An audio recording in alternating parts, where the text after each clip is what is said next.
Council of the City of Alpine, Texas will hold a special meeting at 3 p.m. on Thursday, July 13th. The City of Alpine, Texas, for the purpose of considering the text agendas. This notice is posted pursuant to the Texas Open Meeting Act, Section 551.043, Texas Government Code. And if you have any cell phones, please turn them off or mute them.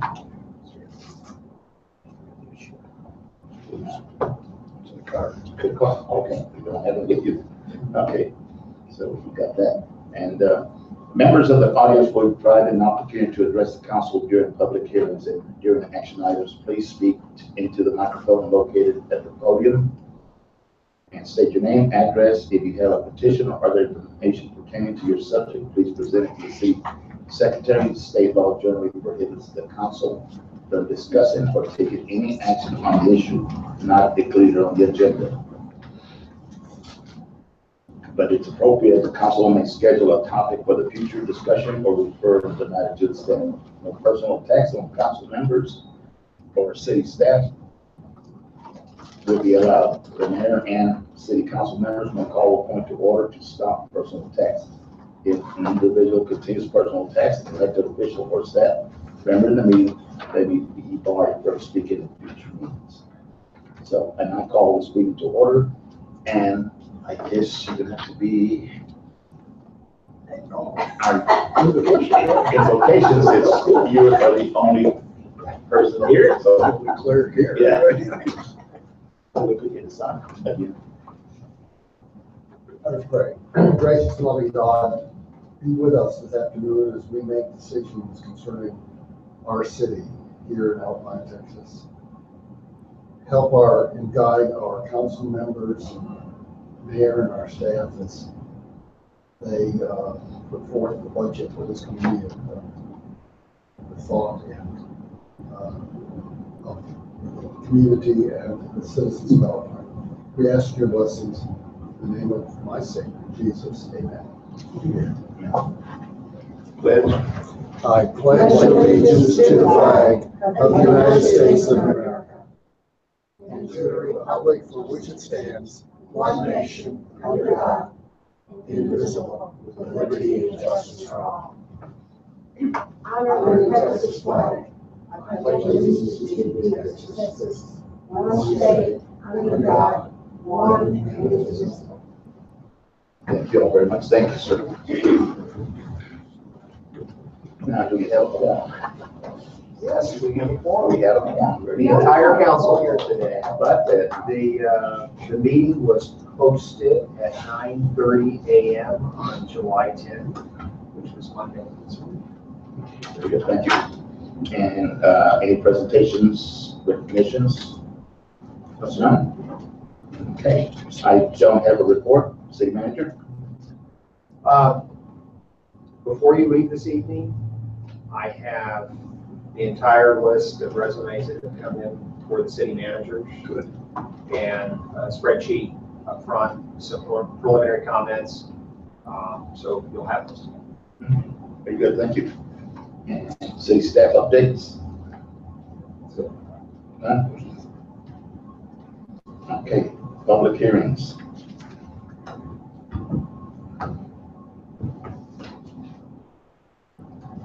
Oh, it's not really a public hearing, we're down information. Okay. For the workshop. So if we want to scoot down to that. Yes. Today's format is certainly budget workshop format. You know, historically, the way our agenda is set up, we have to put it in an information discussion item because we're not taking action. But the whole notion around it is to have dialogue in an open meeting, not only between council, but also allow the community to speak. So the questions that went out ahead of time to council, you know, I've got those in the presentation today. My intention is not to read through those. I certainly know all of you have had the opportunity to peruse.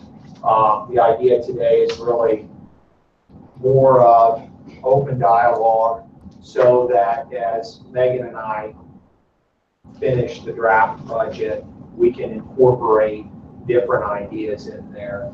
And then also the city manager letter will be a reflection of some of the ideas discussed today, what we could and what we couldn't put into the proposed budget for next year. So really the idea is to try to allow council to speak more and Megan and I to listen and be able to respond to some of the things that we're doing. Just from a background perspective, I mean, we've worked through pretty much an entire draft budget up to date. So we've got the constructs in place. It's just a matter of taking the output from today to then move through the actual line items themselves. Because as you know, we've got well over 1,000 line items that we have. That being said,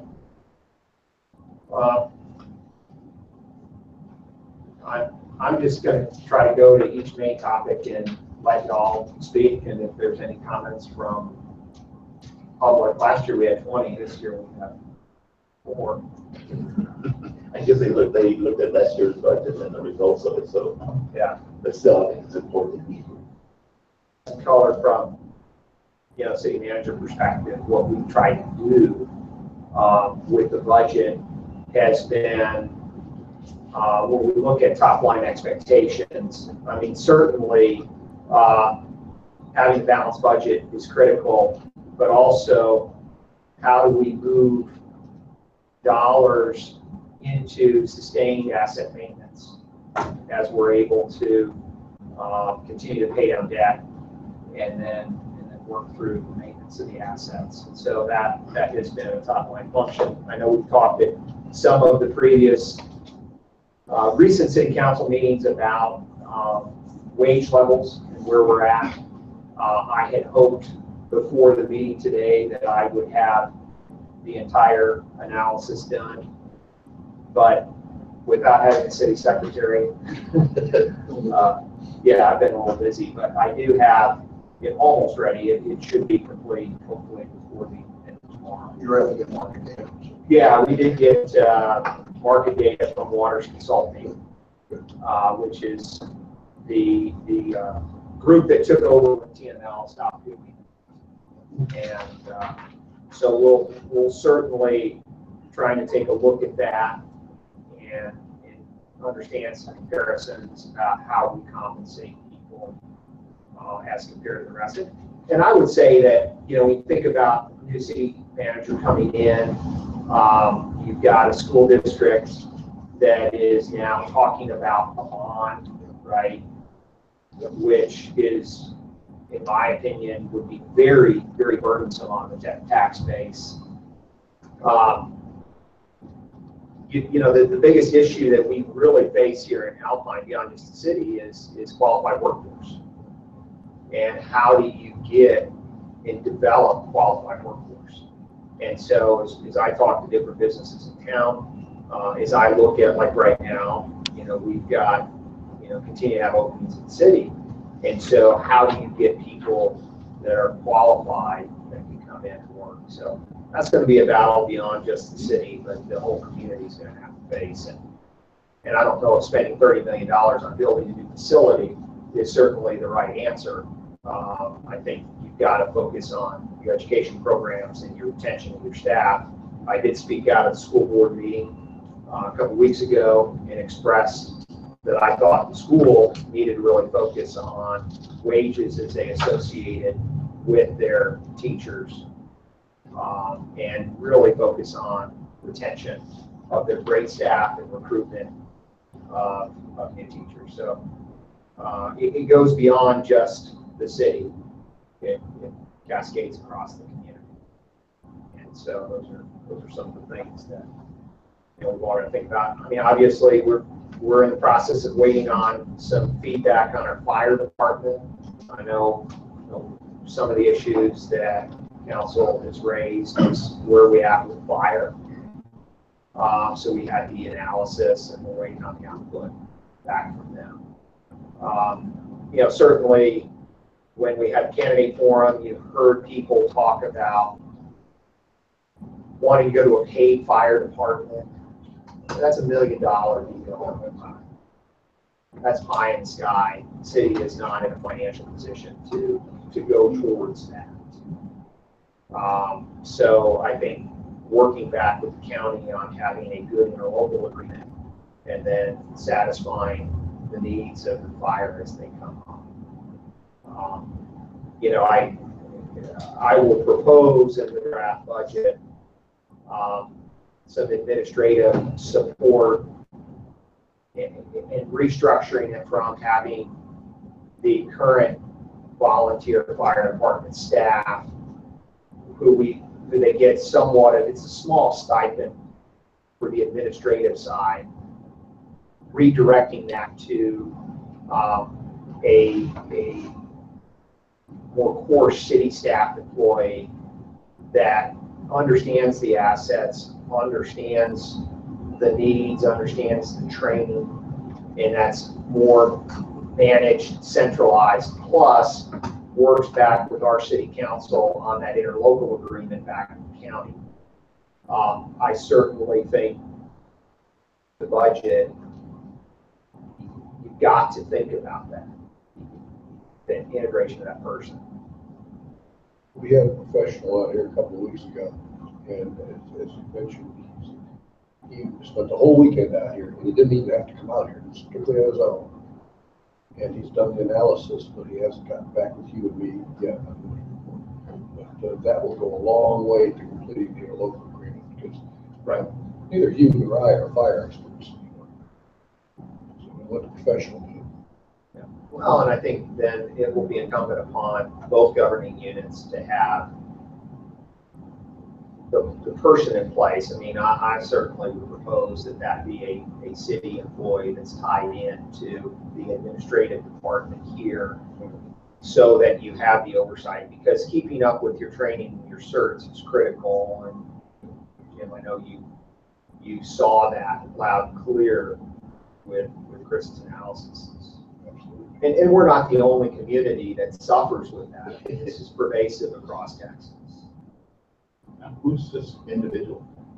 He's the executive director of the State Fire Marshals Association. Chris Bear. I had a question on that. On the fire side, do we even know if any of their CEUs or their certificates are up to date and are compliant? So that's part of the analysis that Chris is able to provide back to us. And he oversaw the equipment as well to see if we are compliant, Right. and if we've been meeting. Right, exactly. So that was the idea around having him come out and provide that. One other question on that. If the fire department is in a county building, what happens to everything that we put into it? Just how much control do we have over that? Or So that's why we have to get an updated interlocal agreement. We have to spell all those pieces out. I mean, that's where really from a city-county perspective, I see us as needing to take that next step. And that's Every time we brought up something, guys like Ruben, who I like, don't get me wrong, they said, well, yeah, we had a handshake agreement on that 15 years ago. Oh, that don't cut it. You know, I think, and I had talked to council members with that she wanted to come up with the idea that city council needs to attend a commissioners meeting. Also, you know, to discuss this issue, so we have more of an insight as to what's going on down there. it's hard though because I work. Well, And they have their so- meetings at 9 o'clock in the morning. Lucy works. I'm not saying it's mandatory, but it'd be nice if some of our folks would attend that also. I've gone to a few of them. I also talked to Elizar, Judge Rano, yesterday. And, you know, he agreed that we should get together. It doesn't have to be in the morning. It can be at another time when we're all available so that we all can get together. You know, because we do need that, you know. That is very, very important. So he's in agreement with that. He sees it as a good thing. Yeah, if you're gonna go to a commissioner court meeting, you need to allocate the whole day, because they start at 9 o'clock and they normally don't get Right. done. And this is something that maybe, like, of course, it has to be after hours because we work, and, you know, maybe like from 5 to 6 or something to that effect, nothing long, just, but we're gonna discuss, you know, this time we're just gonna discuss the fire department, next time we're just gonna discuss whatever. You know, so we can start getting these implements in order. And if you have any questions, we're gonna get answers back and forth. I'm sure they have questions too and want answers. And they're perfectly willing to work with us. I mean, Yeah, this is not the old county people or the old city people. right, and he's, It's the old he world. was really, yeah, most definitely. I'll say, man, this position should, get passed, will be a full-time or just a part-time, where he comes in on periodic visits to oversee the overall operation of the fire department. My sense is you don't have full-time work. That's all right. this, it's going to be a part-time add-on position, and seeing what his output will be will determine the type of person that you really need. You know, it's one thing to turn around and say, hey, we want somebody with a long history of fire department experience. It's another thing about realistically who in Alpine carries that. So, I know, too. My son. No, like, what's his name, Chief Reese?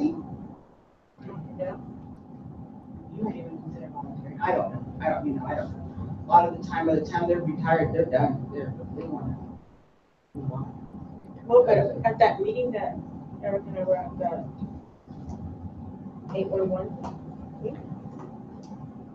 he seemed to really punch into all of that. yeah, you've got to have somebody with some finance acumen as well, because, you know, they've got to be willing to sit behind a computer and work through the research associated with the classes that are out there, certs. I mean, it's not somebody who's going to be standing out in a fire working. You're talking about the administrative, the back end side of it. So there's always, you know, state fire marshal people are always going to recommend you have somebody with a longer history of fire experience. I caution council to contemplate finding somebody who has strong administrative background and can manage through understanding the certs, vehicle, beyond just vehicle maintenance schedules, but finding new vehicles as needed, equipment deals as needed. We're a ways away from that necessary to look for somebody for that yet. We haven't even gotten Chris's recommendations yet. Yeah, but I think it's going to have to ramp up fairly quickly. I agree. Council can, you know, determine what they want to do as far as coming together for these large group meetings. My personal feeling is they don't accomplish a whole lot. Get a bunch of people at a round table spouting off their opinions, and unless you have a couple people there that are actually taking action, you know, and right now what is happening is there is action being taken place as far as getting Chris in here. Recommendation will be forthcoming, and then from that point there'll be some structure around an anticipated plan. I wouldn't deviate from that if it was me, but certainly it's council's discretion to do what y'all want to do. Yeah, so give my 2 cents. You know, we as council selected someone to go interface with the county. That was Julian. When Julian came off council, we said Finn's going to represent us to have that discussion. My concern is, you ever heard the term bog sap? But you guys got sitting around a table, nothing happens. And so having a report come back, I think out of that, we didn't have something very specific. We go back and say, let's get the interlocal agreements. That's why I've been so pushing about, let's get the documents, what exists, let's get them updated. And In my opinion, we ought to rely on fits. We ought to look at, I mean, how many of us have looked at the interlocal agreements between the county and us? Okay, so, and how many have given comments back to fits? Okay, that's our responsibility to give those to fits, so we can go have discussion with his counterparts, says, okay, here's what our council's looked at, here's the things, sorts of things we want. You know, on the other side, they need to look at what they want, and I think with a draft document, then it's worthwhile to have that discussion. Without us giving those inputs, my worry is we'll continue on where we've been for the last, at least, time I've been on council. Nothing happens. So I think we have to take the responsibility to go give comments back to fits, let them go out the discussion, with feedback from the fire expert, and then we got something to look at, we can understand what the budgets are. But I think we have a responsibility to do that. So that's my 2 cents. I'd like to shift gears for a second, Eric, and raise it up a little. What do we talk about tax rates and what we expect to come out of that? And you may not be ready to go, but just ballpark, given we have to have a budget by 1 October, right? When will we look at tax rates? Because I know, I think from the county, from the BCAP, we've not certified all those yet. We're getting close to our meeting next Monday. I think we're going to get down and start getting those certified. Right, so I think that meeting then triggers us getting on the 25th, right? Denise said July 25th and have the certified tax roll, and then it's just a matter of plugging in numbers and presenting it to you. Okay, because I think for us as council, it's my expectation is because the property valuations are going to go up, we only have 3 ways to get revenue. One is for services, selling gas, selling water, selling sewer, and all that kind of good. That's one. The other is sales tax. The third is property tax. And my numbers say we're going to get an extra probably $250,000 to $300,000 of increased valuations. That's what we're going to get in revenue. I think and we're the only one that's getting revenue out of pipeline. There's going to be $1 million coming to the county, the schools, and to the doggone hospital district. Most of it's going to go to the school in terms of additional pipeline revenues. That's $1 million roughly is going to get split amongst them. And so as we think about our negotiations with county, I think one of the things we have to think about is, hey guys, you just got increased valuations from the property values, and on top of that, you're probably going to get another $250,000. My sense is we want to be positioned to say, hey, you need to put some of that money back in because we city got 0. You guys have a budget of about $6 million. Our budget's $12 million, providing a lot more services.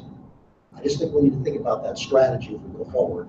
And my sense is none of us want to raise the tax rate from 53.65 cents per $100 right now. But as we look at requests, we have to decide what's going to come off or what's going to go on and how much we're going to have to go spend. So that's how I look at our process if we're talking about it. Like, if you get a part-time person to go to the fire department, that'll be good. And I think that will be within the additional revenue we get from tax revenue. And then we're going to have to look at some where we allocate. I'm just suggesting $200,000. And we either got to take it away from someone or increase the tax rate. I think that's what we have to consider what our game plans will be.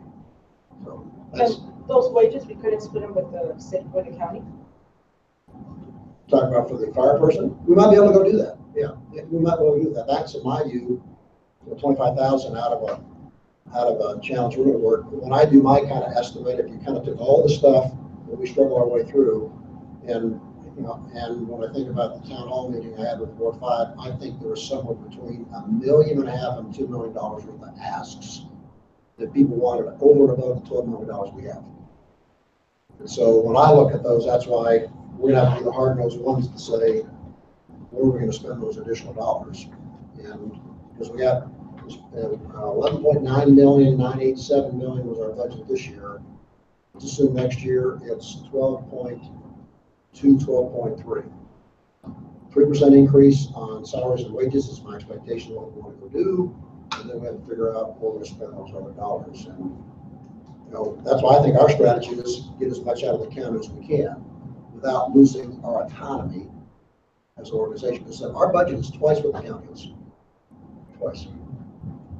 So, anyway. Do we know what that dollar amount is, Rick, that they're going to get in additional tax revenue just off of the pipeline? The last I heard was about $1 million to split amongst the three entities. And the school board will get the bulk of it. I said school board is going to get $700,000 maybe. The county's going to get $200,000, and the hospital district is going to get another $57,000. That's kind of my last I knew, but we won't know until we get the property valuations back in and see at what point those hit. Because the other challenge we have to remember, taxes, we're paying taxes on, so we pay taxes next January on values for right now. So it's when those values get cleared, we're always kind of in arrears when we actually get the revenue based upon the valuations. But that's kind of. I do think we're going to be very close to the rollback rate this year, keeping it at 5.385. I mean, there's potential that we're going to have to lower from about 5.385. And does everyone understand all that? Mm-hmm. Yes. Yeah, affect the tax rate, in terms of what that looks like and what we may have to do to roll back. But what are the three entities? Is it the school, hospital, and School, the hospital, and the county. the county? Yeah.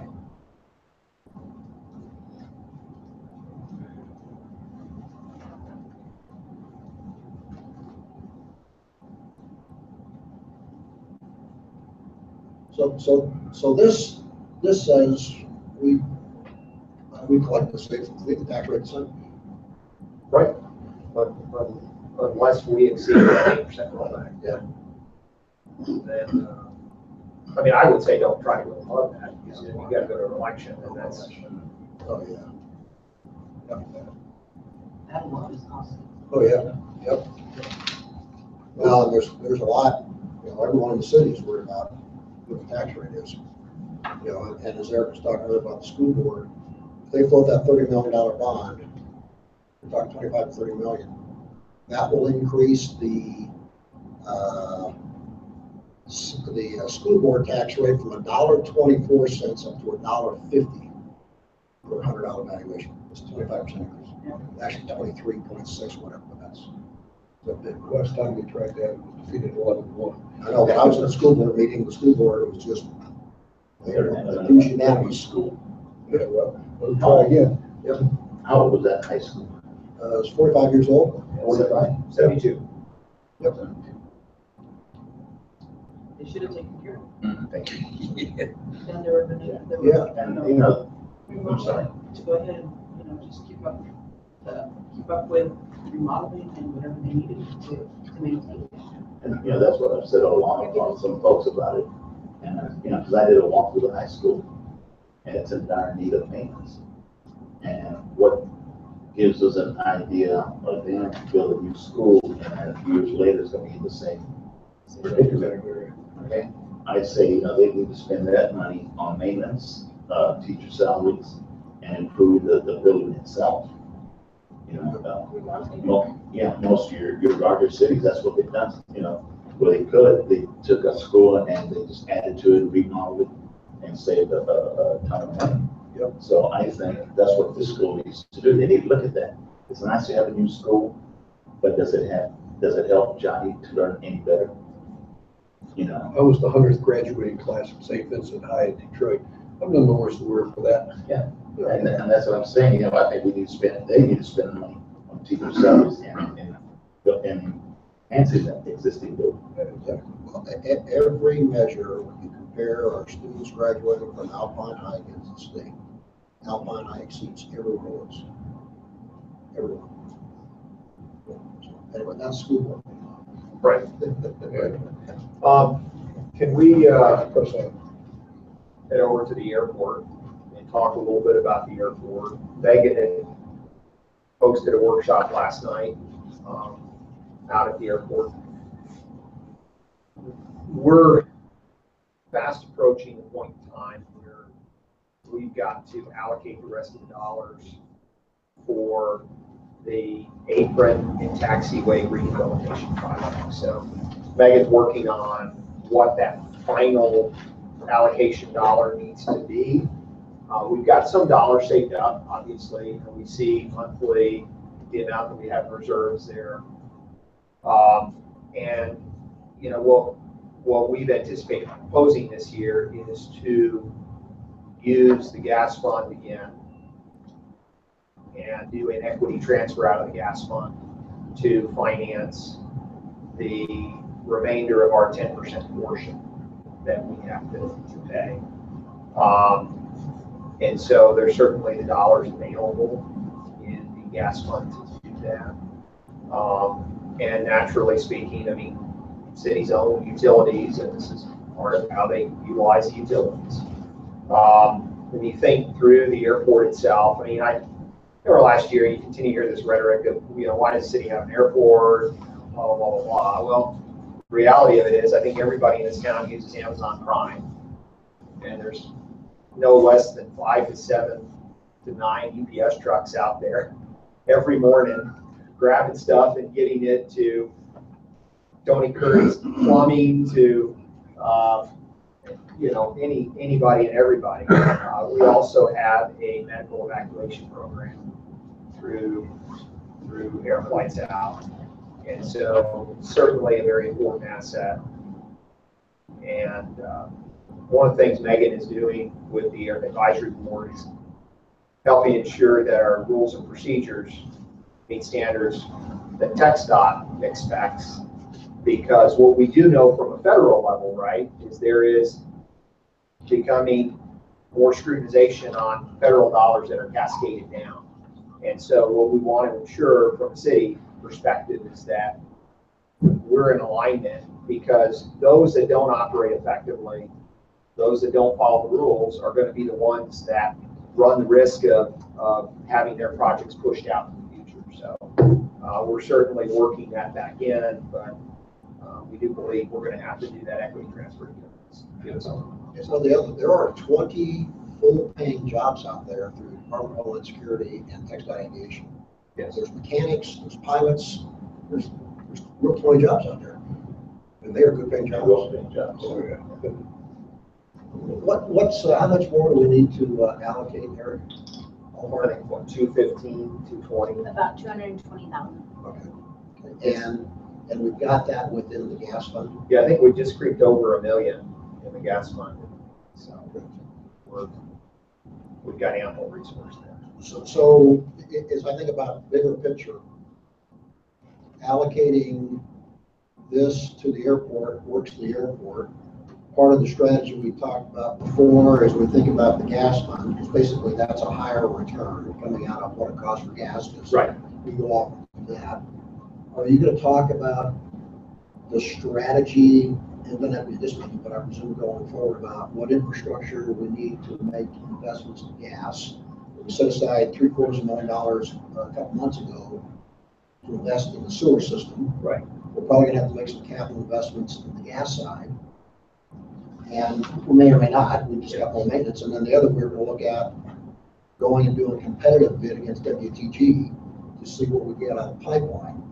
Because there's two ways. If any reduced gas costs we get from pipeline versus WTG, then my sense is with the opportunity to either reduce the cost for gas for citizens, right, which would be the right thing to go do, and still have enough margin to be able to meet our needs as we use that to support things like this.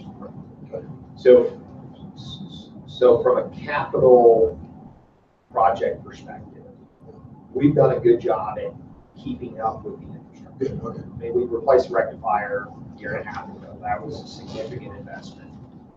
But because we're governed by the Railroad Commission, the leak survey data requires us to replace a certain amount of footage. Yep. You don't get future credit for that. So we're going to exceed our requirement this year. We don't get credit in 2018 for it. Okay. So the leak surveys that'll come out later this year, we'll have to execute on those.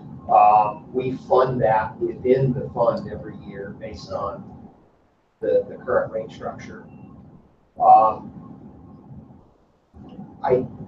We have had one call from Amarillo Natural Gas, which is interested, once this pipeline is up, selling us gas.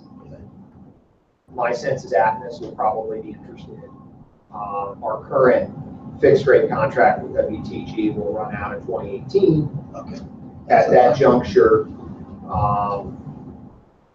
the city will be able to bid out, at least get an RFP out there. And so WTG will bid, but then either capitalize it or the vendors can capitalize it. I mean, you're looking at probably 1 mile stretch to get into city gates. So whatever they could do that for, is it 300,000? Is it 700,000? I'm not that versed on. But the tap is there within a mile of the city gate. So it puts the city in a good position. You said the contract expires on 2018? Yeah. First part of the year or? First part of the year.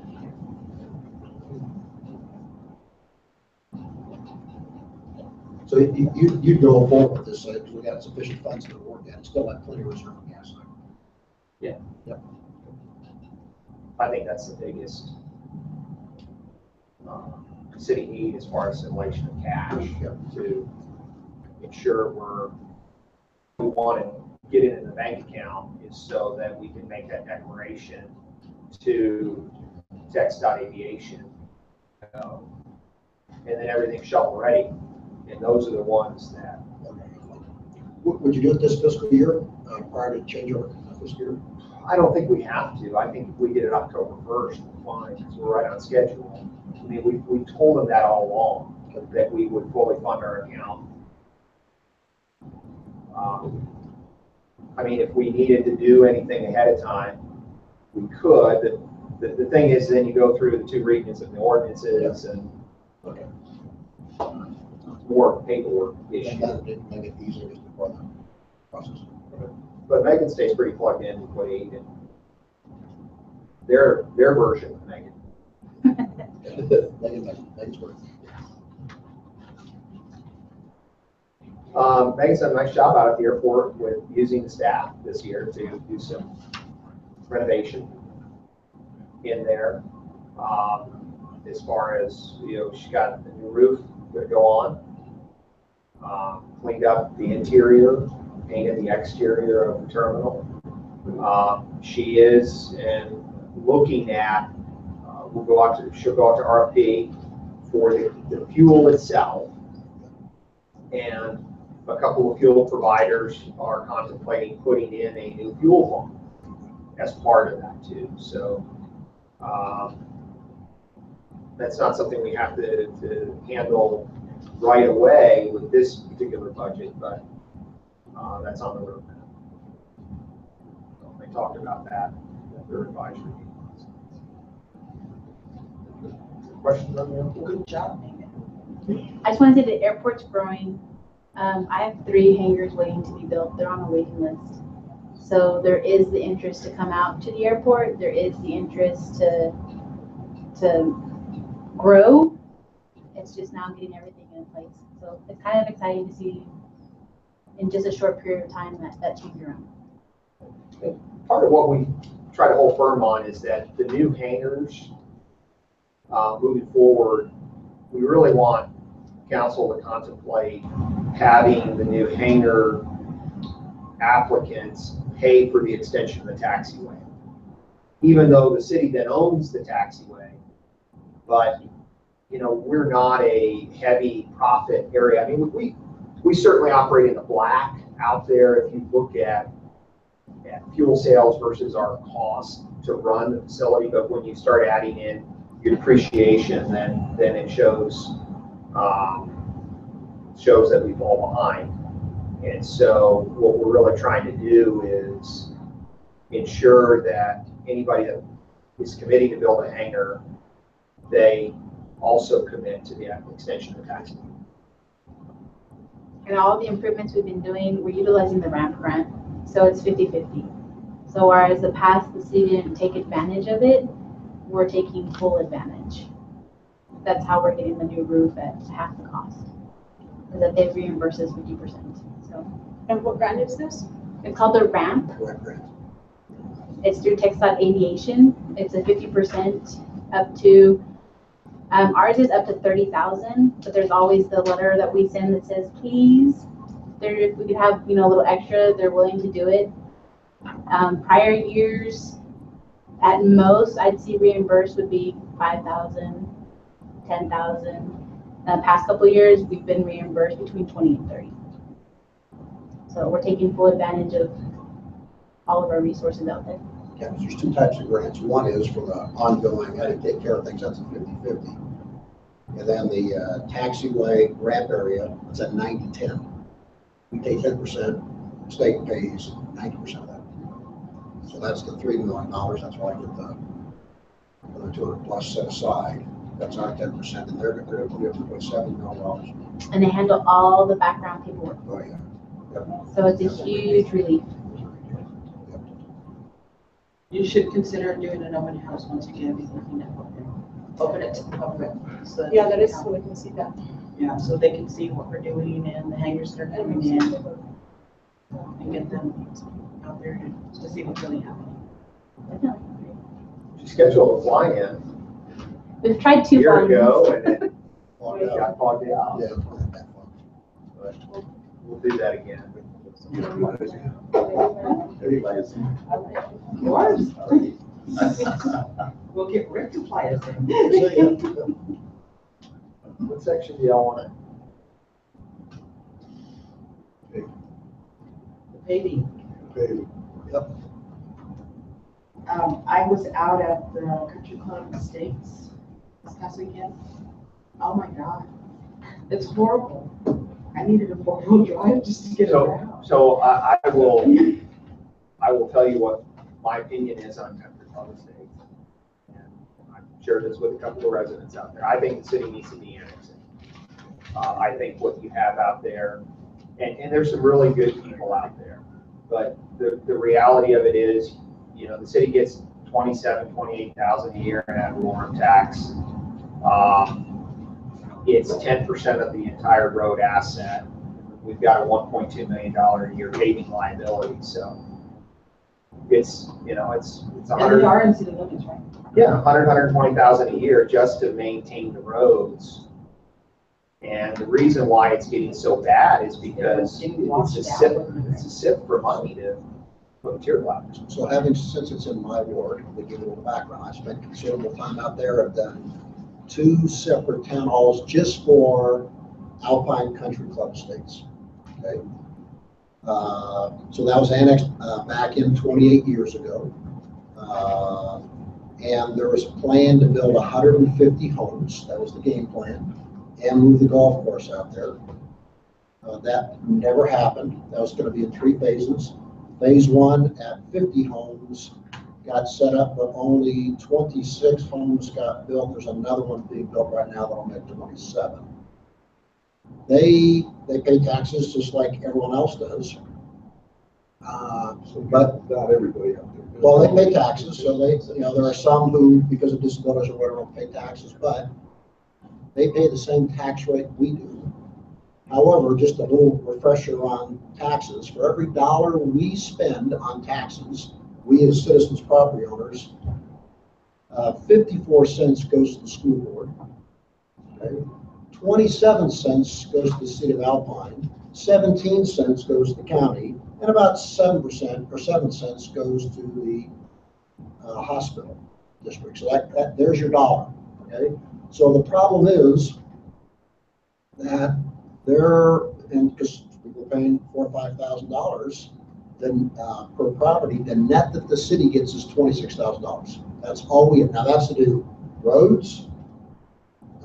Then they pay for the service like we do water, sewer, and electricity is handled separately. But fire department, police, all the other things that we have in the city. So they have a mile road that goes in there that we are paying for right now because when it got annexed in prior to the laws that were put in place, the annex was put in place. You can never annex them in right now. They're not contiguous to the city. But they took the road and said that's contiguous. The land on both sides doesn't belong to the city. Only the road, okay, and the roads in the neighborhoods. So since they didn't get flushed out in terms of sales, we, the city, take that on. Now, Eric, Jay, and I, Bob Steele, Glenn Ramsdale went out there one day and looked at all the rough spots going on the main road out there. And I've taken a lot of heat for it out there, and I said, you know, you have two choices. You can make it safe, or you can make it pretty. Decide what you want. They said make it safe. So we ground up part of the main road and grade it off regularly to make it safe, so that there's no washboards, there's no potholes, and that goes out there. At the last town hall I did, I had put forward to the Alpine Country Club Estates that the very worst road that I believe the worst road in Alpine is Kennebunk. That's the very worst road, the first road off to the right going down, and I was asked by one of the residents, says, no, Rick, while that may be the worst, I've met with all of the residents, and what they want is pave back over the part that we milled up. So it's not a dirt road, and we'll slow down when we get in the neighborhoods. Well, I've gotten a number of inputs back from residents that says, no, we didn't agree to that. So the next thing is to redo that is $1.5 million on its own. $1.5 million to bring that road up to standard. And so we can't undo what our predecessors did to annex that in. But I don't think it was done with foresight to think about what all the cost was that was going to go off and work that. Can't we de-annex it? No, we can de-annex it. We, the council, can do that. It doesn't require any citizens' input. That's in our charter. We have the ability to go off and do that. Given I have 26 residents out there, I've been trying to help inch along, but I think that it's the big issue about getting that road taken care of. I've even looked at what the cost of a separate bond be for the residents out there to go do that. But it won't get everything you want to go off and do because that road basically hasn't been touched in 20 years when it was put in. And in my opinion, we see water leaks out there the city owns. The water line, the electric line, and the gas line are all dug in the same trench, which is not the code. It's dangerous, and so when we have a water leak, Eric's guys have to hand dig out to get around the electrical and the sewer line to get to the water line to clamp it. And then the issues normally, you do that, you dig a trench, put sand in, you lay your pipes down, you mark them, you're all set. They just boom, you got asphalt, concrete, and all sorts of things there. So it's a tough issue for the residents of Country Club Estates. And I get, that's probably and I talked about at the town hall, that's the hardest for me as a city council member to say, I've got 26 homes out there. It's hard to put the money to take care of it.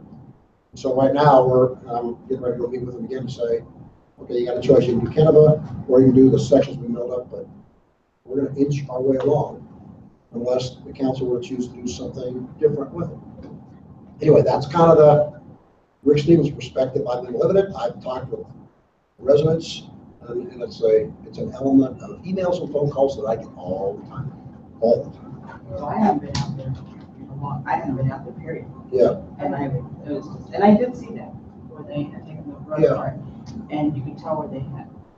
We graded it over. Yeah, we'll take your ear I out. mean, and it was okay. You know, the latest rains and then the rains through the next couple months will It'll be tough. really washboard out those. Yeah, it's well to get into the homes, but again, you choose to live out there. Right? Yeah. Just like you choose to live at the Davis Mountain Resort and you don't have propane or running water. I mean, you know. Who takes care of the roads out at Sunny Glen? So that's county. Okay. It's all county. Yeah. And over there, the county does not want to maintain that road, but they claim it's a city property. It's a city road. Which one is it? The one going up to Country Club. Oh, yeah. And that's been an ongoing battle. I mean, I get billed for like every other day from a certain resident. That's when I talk to you. We own the road. Believe it or not, the city owns the road. When it got annexed, because I pulled all the data going all the way back to when the annexation occurred. Council approved annexation of that road and the neighborhood. And in today's Texas law, that would not pass muster. You have to have a contiguous space in order to do any annexation. So that would not be, but if the citizens said, hey, Rick, but that's, the city has a responsibility to maintain it, go spend the money. It's not enough money to go. If it was de-annexed and then part of the county again, the county would get, it's a small amount, but they would get state lateral road funds from the state of Texas. For every mile they get, they do get funding. Okay, that's how they work. They get funding from the state lateral road program. Every year they're supposed to report how many miles of road that they possess. For the city, it does, the residents still have the issue, that's correct. One of the pieces that Megan and I have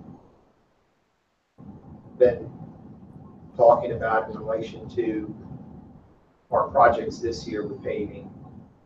The good news about having Keith and Lance Jarrett living here is that they're willing to bid on work.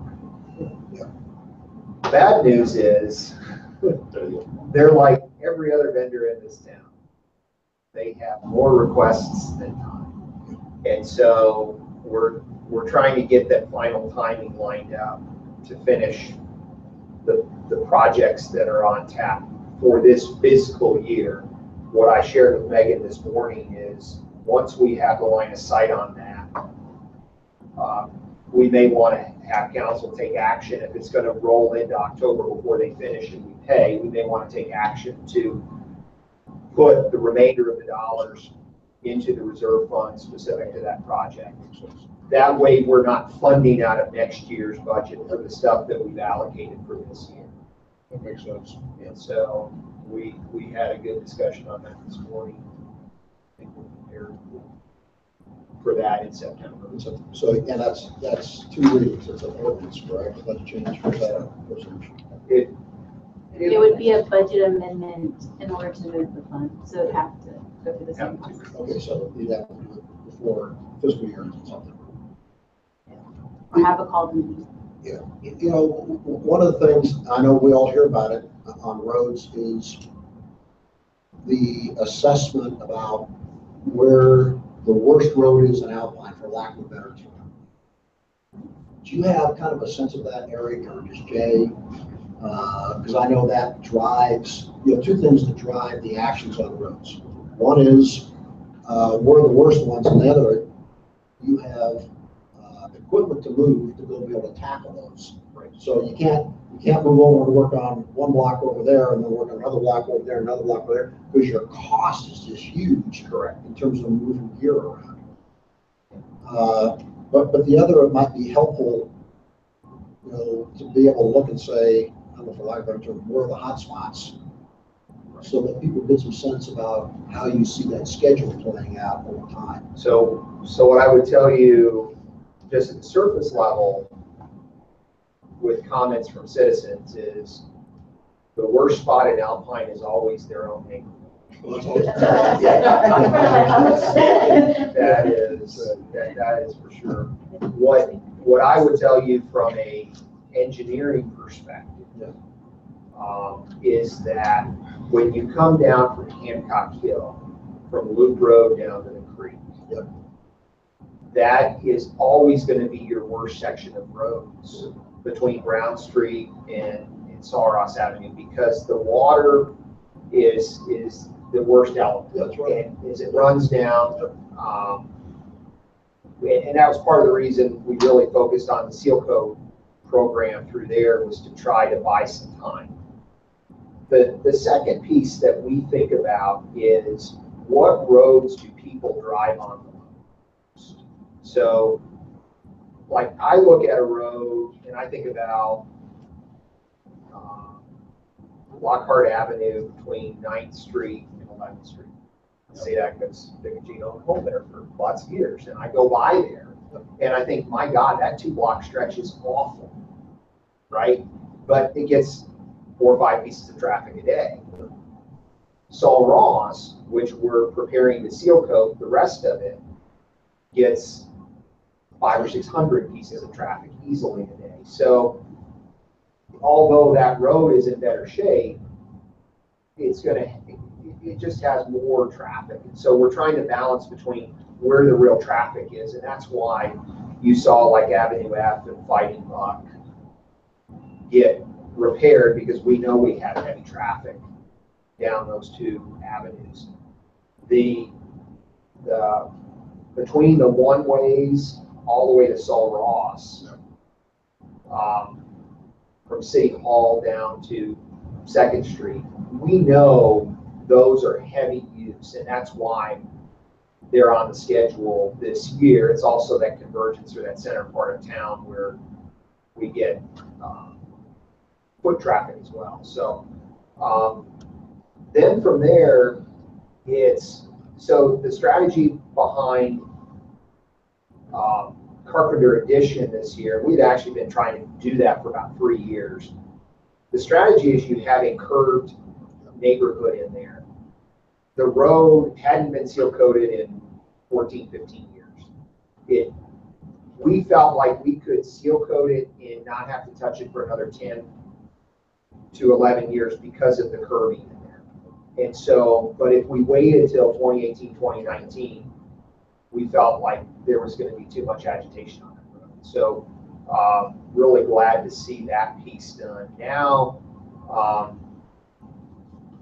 the movement is over to the west of the highway 118 because that neighborhood through there, Councilor Curry lives in that neighborhood.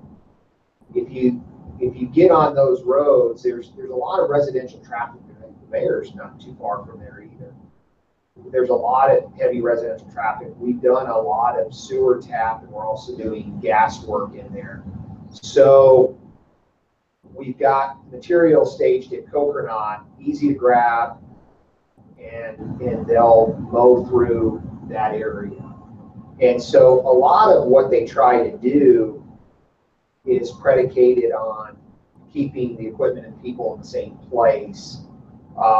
We've also, like the end of last year, you saw some seal coating off of Murphy Street and into the south from there. The reason for that is because we're seeing more growth happening on those businesses along Murphy Street. We also knew that ADP was doing some work there. So we really wanted to tighten up those roads to help the flow of traffic through there. So that's the mathematical side to it, the engineering side to it. So what might be helpful, you just articulated traffic patterns, so volume traffic. You articulated, I'll use lack of a term, road condition pothole status. Those are two elements. Would it be possible, not going through a big deal, but almost to kind of score the main thoroughfares so people would say, okay, we're going to keep these up. And here's the other ones. Here's the rate that we're going to work those that have a lower score from a traffic ability, and because they don't get worn as much. My sense is people are looking for something quantifiable. You know, my brother-in-law complains to me all the time. He says, Rick, he says, the roads on my corner are terrible. Hardly no one goes over that. And you slow down going, right, even though the potholes were this big, about that deep. He says, you're right. I said, so there are higher priority places to go work. I said, eventually it'll get work. Find over the next 5 or 6 years, get all over. But those are the discussions we as council get all the time. And to your point, everyone the road is bad that's in front of their house. Right. And just helping them say, yeah, but there are other roads that are worse, and here's why. I think we'll go a long ways. Anyway, I'm not trying to add a whole bunch of work, but if you almost look and says, here's the map, here's the main thoroughfare, these get 5s, they're highest priority, here's the 4s, here's the 3s, here's the 1s. Hey, Stevens, go get some pothole mix in your pickup truck and fill the holes, which I do on purpose, because I know that's the low priority. I fill the potholes. Yeah, but anyway, that's my, does that make sense to think about it that way? Well, that's the question that's asked the most, where are you gonna, what's the next street's gonna be fixed? And I think if you would do something on the newspaper site from the city website and kind of have give them an idea of this line we're doing, there's a line to this madness, okay? And Can I just ask one question?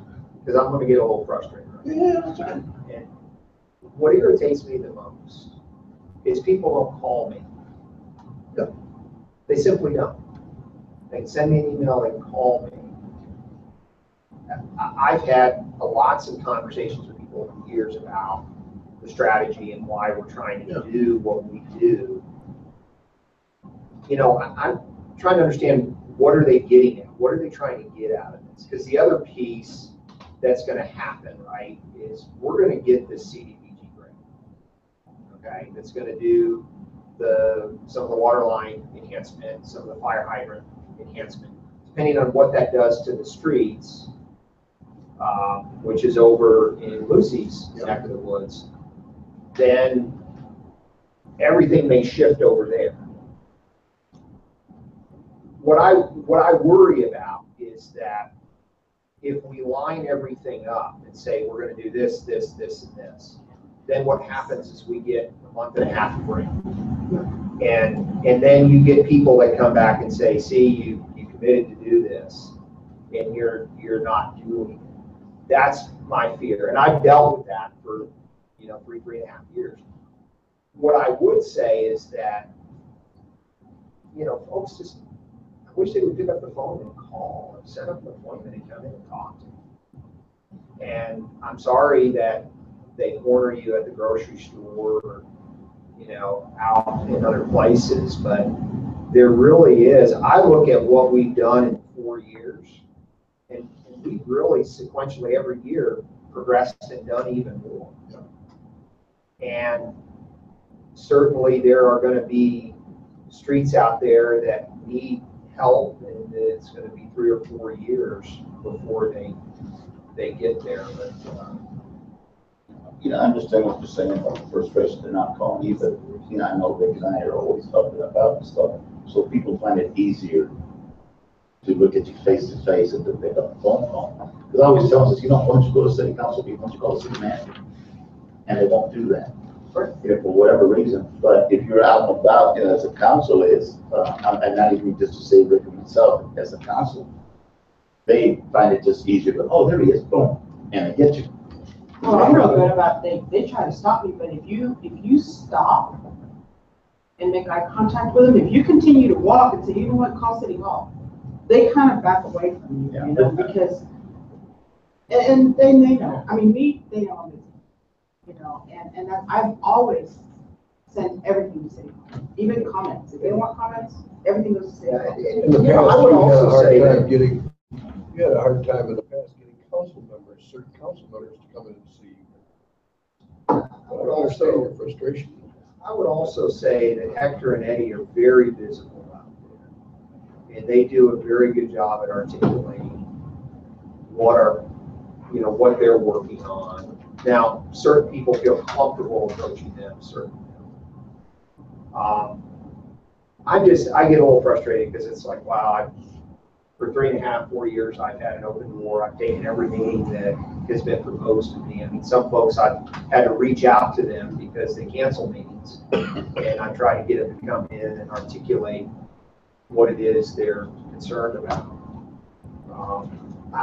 And I'm going to say this, okay? I'm super swamped right now. Okay, super swamped. With her gone, I have to post everything. We've got a lot of work in front of us. And so I'm certainly going to do the best I can to communicate, but I do need people to show up to these types of meetings. If they don't, you know, and I'll leave it at that. I'm not going to say much. So some feedback. There is not an individual I've talked to in the city who has not seen a dramatic improvement in the roads and outline. That's right. Everyone says it's phenomenal. Exactly. And everyone is very appreciative.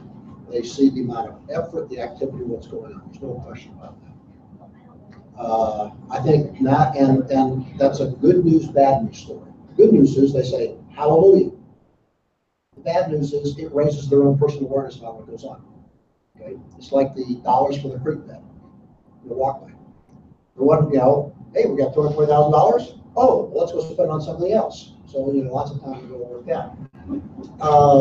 But I think, and you know, I'm happy to help put that together in a way that may make sense. I'm not trying to put more work on you. You got enough things to do right now. time with Jared, with Jay, no different than we did with the court system, no different than a lot of things, just now. Oh, now I get it. Because I think once people see a pictorial, they get it.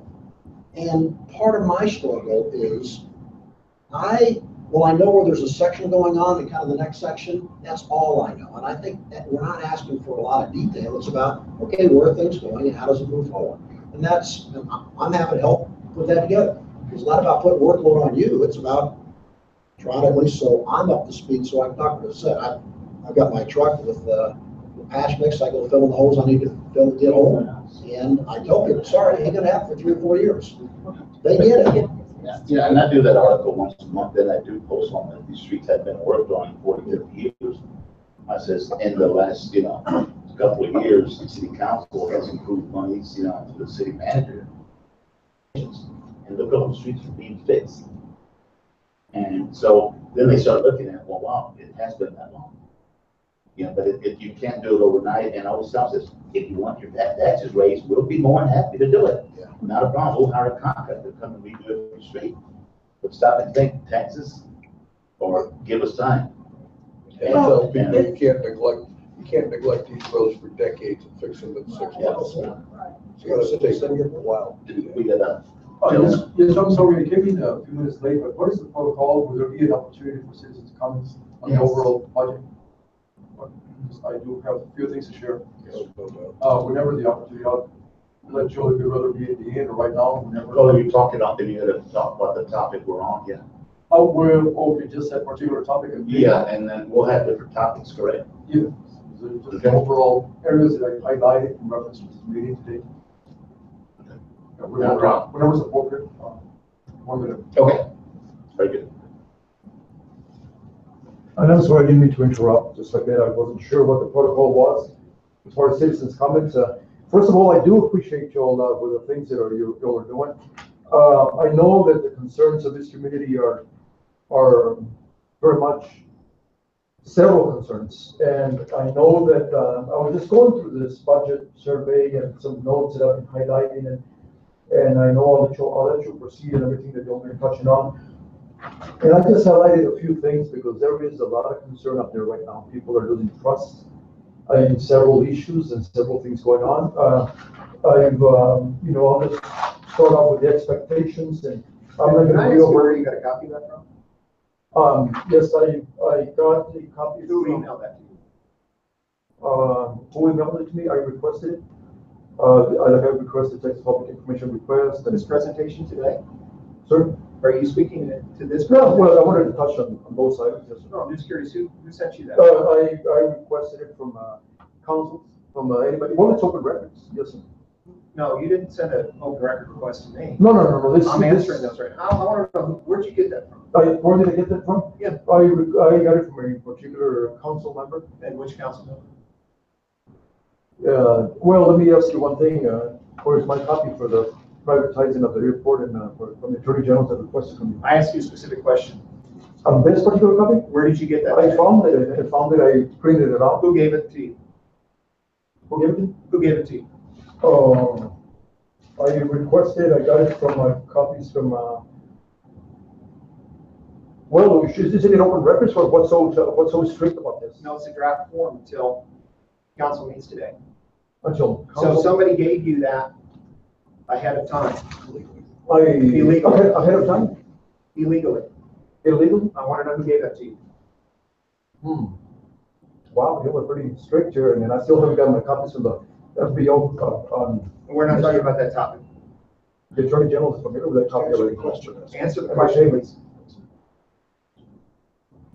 I researched it, dug it out, and I thought it was free for anybody to just go and find it since it was open meeting.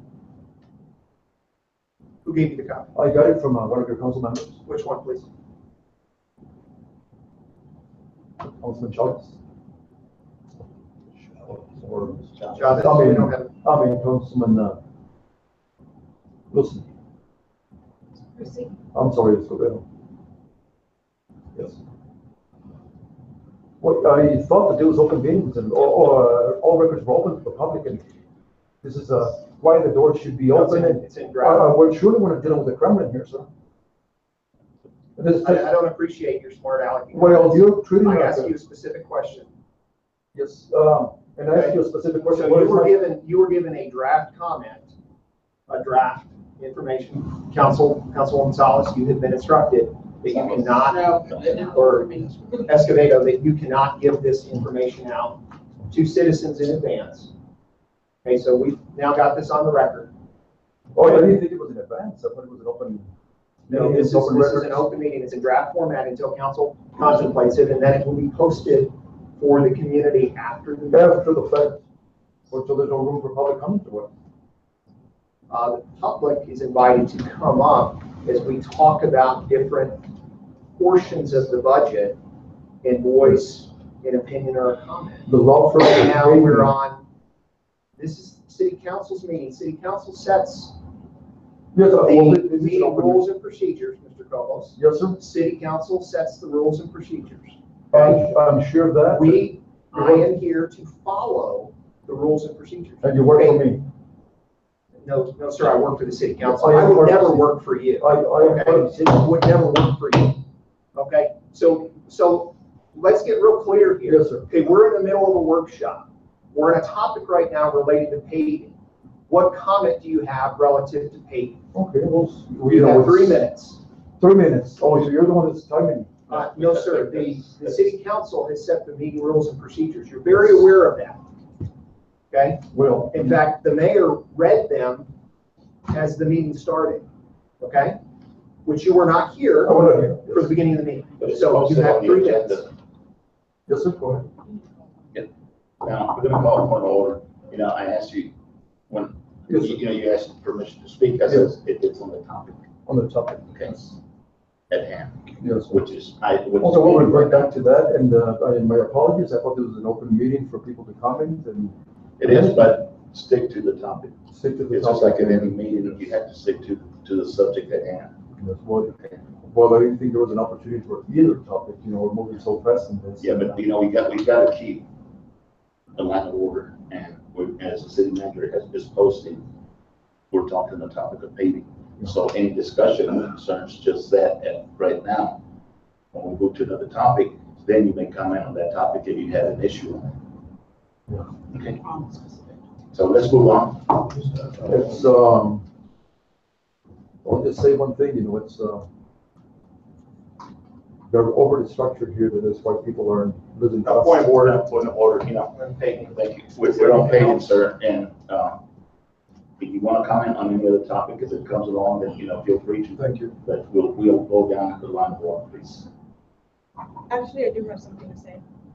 On anything that the council has ahead of time on any meeting, I did consult with one of the attorneys, and he said only thing that cannot be discussed is anything that's on the executive meeting before or after. Anything that's part of our packets can be discussed with anybody so that we can get input from them. And I actually have that on the meeting. Prior to the meeting itself, Actually is. would you be willing to share that? I actually got that from Picayo. He said he's never heard of that not being, It's in draft form and council has not taken action on it. Then he actually, I can send you the email and he can also explain it to you if you like. But it's where, before we go to any meeting, if we're supposed to get any input from any citizens, how are we supposed to do it if we cannot share with them what's going on? So all of that is actually public information. well, I would recommend that you consult with the city attorney that the city councils have hired. Because the feedback that they have given us is that it's in draft form, it's not to be shared. It's Until still after- actually not, it's not illegal unless it's passed through some kind of law. I think we can sit down and discuss that later, with the city attorney also. So we can do it. But I think right now we can go ahead and move on. Next topic, parks.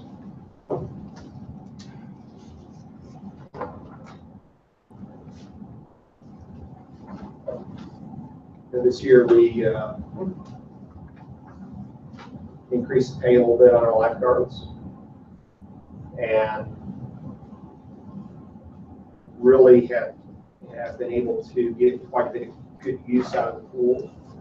I think Kate Whitney, her evening program as well, has been well received. You know, I think so many of the activities in the community center around Coconut Park. It's really the flagship park. I think one of the challenges that the city will continue to have to work through is how many parks it is the right number based on how people are using them, right? So we know that there's a lot of activity at Coconut because you've got some ball fields there, you've got soccer, you've got the pool, some of the playground equipment. You get up to, say, Baines Park, which is probably the second most prominent main park in the city. We just don't see the volume of activity there that we do at Coconut. There's a couple sets of new equipment up there that my sense is they've been well received. The other day when I was by there, interesting enough, the people were playing on the old equipment, the old swing, not using the new swing or whatnot. I think the piece that we're going to need to really contemplate in our maintenance budget next year at Baines is, can we resurface that basketball court? Because that basketball court is a heavy used piece up there. So kind of back in that theme of how people are using the parks, I think that's one that we're really wanting to target this year. You know, I think the other one that I think of that comes up to mind is Medina Park. We're getting more summer events that are occurring there. There's been some requests to incorporate adding some power there so that we could do similar type rental piece like we do with the pavilion at Coconut Park. So I think back to that, how do people use the park? Birthday celebrations, cookouts, banquets. That's I have just a review recommendation on getting back to Baines Park. I've noticed the lighting on the west side of that park, closer to the Catholic Church, at night is almost, it's just like pitch dark. And I see in the that southwest corner or just the west side? On the west side, more on the southwest part. Like coming up Fifth Street up to the dead end. Okay. You know, that hill. Kind of where those picnic tables are. Yes. Like if we could budget in somewhere or look at possibly putting a light like we did at the Medina Park. I think that because I do see that it's being utilized a lot more since they have cleaned it up and it looks nicer. I see a lot, especially in the evenings. I've noticed that it gets dark out there and it just would be easier to not invite kids to get in up there and get into trouble. So just if we could budget for that or look into it and see what the cost of that would be to look at, see if we could do that in there. Yeah, we certainly will do that. It's part of what we've been trying to do is edge in with the smaller investments in the areas where we know we're getting that consistent requests based on usage. So if you anticipate or think that people are using that more in the I evening. see it a lot more activity there in the evenings, and then like when the Catholic Church has their yearly church bazaar, and at night when they have their dance and their food and stuff. It's kind of an overflow. Right, You want and to, kids tend to, if you could get a little more lighting up there, not only just, even for security reasons, to help people get back in their cars, because it is at a slope coming down, and the road starts coming down. I mean, just something to consider. I'd like to see that. So we've struggled with making any decisions about the 14 parks. Right. You know, and I gave my input on what I think the top 5 are. You got Pool, you got Medina, you got Centennial, you got Baines, you got Coconut. And I know there are other parks around. Of the 14, how many have been picked up by Adopt this month? So the Railroad Park Yeah. has been probably recently the biggest Yep. visible for the community. We have, I call it the summer group of Kirsten, Bill's daughter, Yeah, I saw Kirsten over at Baines the other day playing plants. and Scarlett. They've adopted some planters. Yep. I've not been out to the Legion Park. I don't know. Yeah, that we asked the Boy Scouts to maintain that one, since we're getting a free building to meet. We've asked them to go ahead and maintain it. One of our members does go out on his own and he'll trim it, and I know your dad was going out there and doing the work also. But yeah, and also the swimming pool. Mr. Maroney at the Avalanche has signed a commitment to work on, have a commitment to adopt that one. Yeah, and they just brought out some equipment this week, seats and things like that. And then my dad has been going through, picking up trash through the creek from about Avenue A up to the library.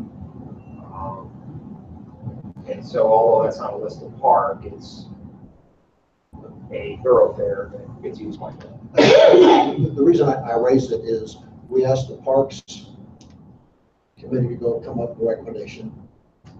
That didn't happen. And from a city standpoint, we're trying to maintain 14 parks. Right.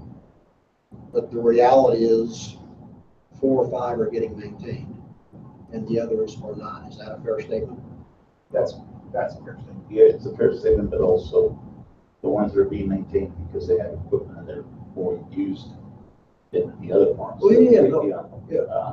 And I think City Manager and I had discussed this a while back about W3 here, that we do have too many parks. Yep. Public land that was given to the city. Yep. And I think we need to take a good, hard look at that, either giving it back to the original owners or their family, or sell them, because it is a burden, for our folks to go out there and cut the grass and whatnot. We have enough work to do and not enough people. So I think as a city council, we really need to look at, what are we gonna do with the other parts, I know that, give me a second. I know that the south side, southeast portion, they have no park, but there's a park there, but there's nothing there. Yeah. Okay? I was just sitting here thinking about the sections of town and who's got parks and who doesn't. So I think maybe that one park out there, I think, what is it, Veterans Park, whatever it is? The Pueblo Park. Yeah. We do try to work on that, but there is nothing there. I mean, the kids. It's got wore out backstops. So I think, we just need to look at the ones that are really getting the use and concentrate on those and perhaps, clean it up a little bit, add a little bit of equipment there. But as far as the rest, like, you got no public park right here. There's a park bench there, and one's in a great while somebody will go sit on that bench. And, we've got a resident there that wants to buy it.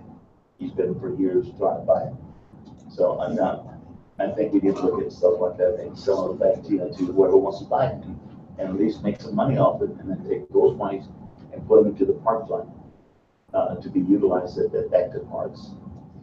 Eric, I'm sorry, but yes, sir. Yes, sir. Yes, I'd like to speak a little bit to the parks in parking, because there's both of those areas were discussed at Vision Park, and we've been talking about the what I call the ACT, the Alpine Creek Trail, which eventually becomes a park. When I look at some of the parking needs we have for the community, and then I look at the trail, I look at the Pollock's Park, which could be a small parking lot to access the trail, but also be an inner city parking lot for people who are coming. We need to direct people to areas. The railroad park on the east side, we could develop parking there as well. There are areas that we need to look at in terms of those. Once a week, I go up the Alpine Creek Trail and clean it up, and I find it interesting and a pretty place to be. And I'd like to see that develop from Medina all the way down to Fighting Buck Avenue and then into Coconut Park. The Polly's Park and the American Legion, across from the American Legion, that little park, could easily access that trail. So we've got lots of possibilities to think about, I think, in that area. As far as some of the other parks go, Rick and I have talked about some of those as well. Do we have too many parks? Well, perhaps we look at it now and we have too many parks, but if the city grows, and it will grow, we need just to hang on to that land and wait until the community around it develops it more. I think, and on top of that, We've got Councilman Salas, and then you, sir. Oh, Okay, I just had a quick question. How did we end up with 14 parks? Were they donated or did, I mean, I just don't understand how a 6,000 populated area can have so many parks. I mean, did someone say, okay, we're going to dedicate this to the Ramos family? Or was it? I think you had your few key parks. So Coconut, Baines, and Medina.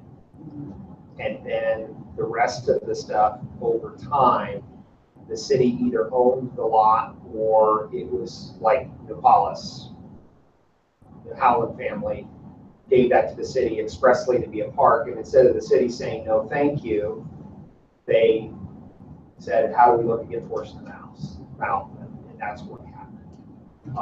Instead of just what I would categorize as good governance and saying, we've got ample. Thank you. Yeah. We don't really need to develop any more parks. And these have developed since way before any of us were around. Yeah, correct. Correct. Well, for example, the other one is the town center park, where that would certainly, that whole area would be better as just pure parking, not a little patch of grass and some bushes. Yeah, I think if you ask the citizens, would you rather have parking there or that little grass thing? You'd probably get 90% of them that would say make the whole thing parking. And where's that? The parking lot for Riata. Oh. And you've got the Riata, True Valley, the bank, and then all the little shops there, security financing to the air company. You've got a bunch of little businesses that are trying to utilize 12 spots. And the city owns it. We own that whole patch. Learn something over there. Gee, Marie. yes, sir. Yes, sir, thank you, Mayor. In reference to parks, same topic, parks/trails. Well, is, I agree with you, there's probably about 5 parks that are top priority. I'm not in agreement with adopt a park as well. It's a good thing, but I don't think it's gonna work forever. People move, people get old, people say, no way, I've done too much of this. The trail/park, once again, topic, it's not gonna work. I have my parents on 9th Street, and I've looked at that very closely since the previous management, and it was a waste of money. There's more weeds, there's more money was thrown out the window of the trail. You can hardly see the trail. The risk involved with weeds, with bushes, and the creek.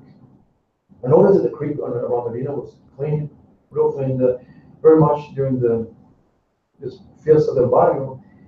But I don't know what the legality it is for this other side of the creek.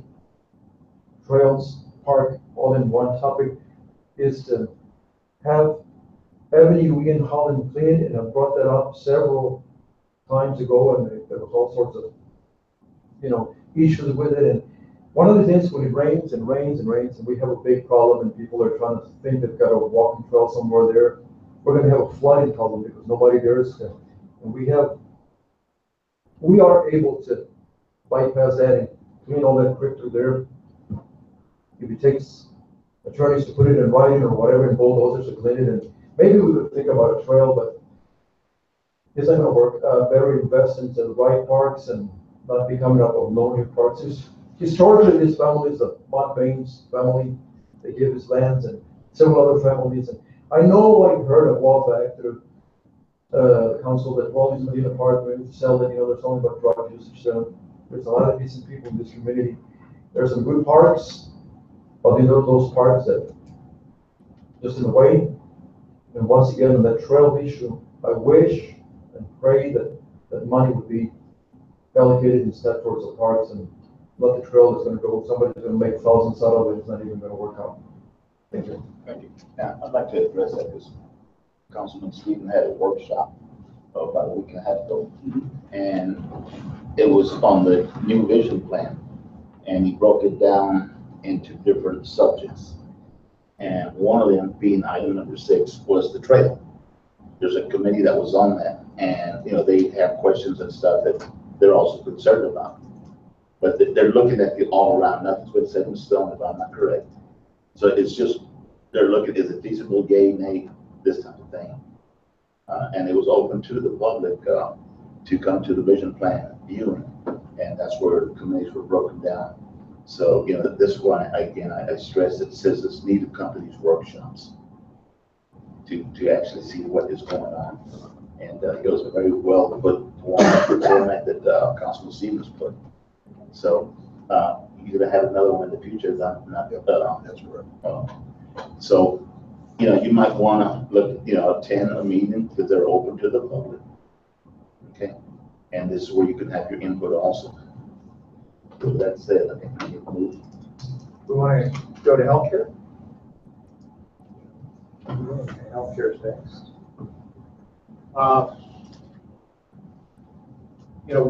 Since I've been here, we've used a partially self-funded healthcare program. We did come off RHA and TML last year, which, we've been pleased with that. The program, the partially self-funded program, I think is just the way to continue on. Unless council has any other reservations. I mean, as everybody knows, I'm huge on healthcare. I came from healthcare, and I think that it's important because, like Mr. Cobo said, we're all gonna get old. We're all gonna need it. And yeah, you too, Councilor Fitz. Get old, I am old. I think it's important that we do stay focused on that, and I'm glad to see that the city did switch over to give our employees and our staff, better opportunities overall to be able to take care of them. We have to take care of our staff and our citizens. Absolutely, and that's something that's crucial. If organization is to survive, you need a good, healthy workforce. And with that, you get a viable workforce, and you get more production out of it with the employees being in a healthy situation. So yes, that is crucial, and we agree.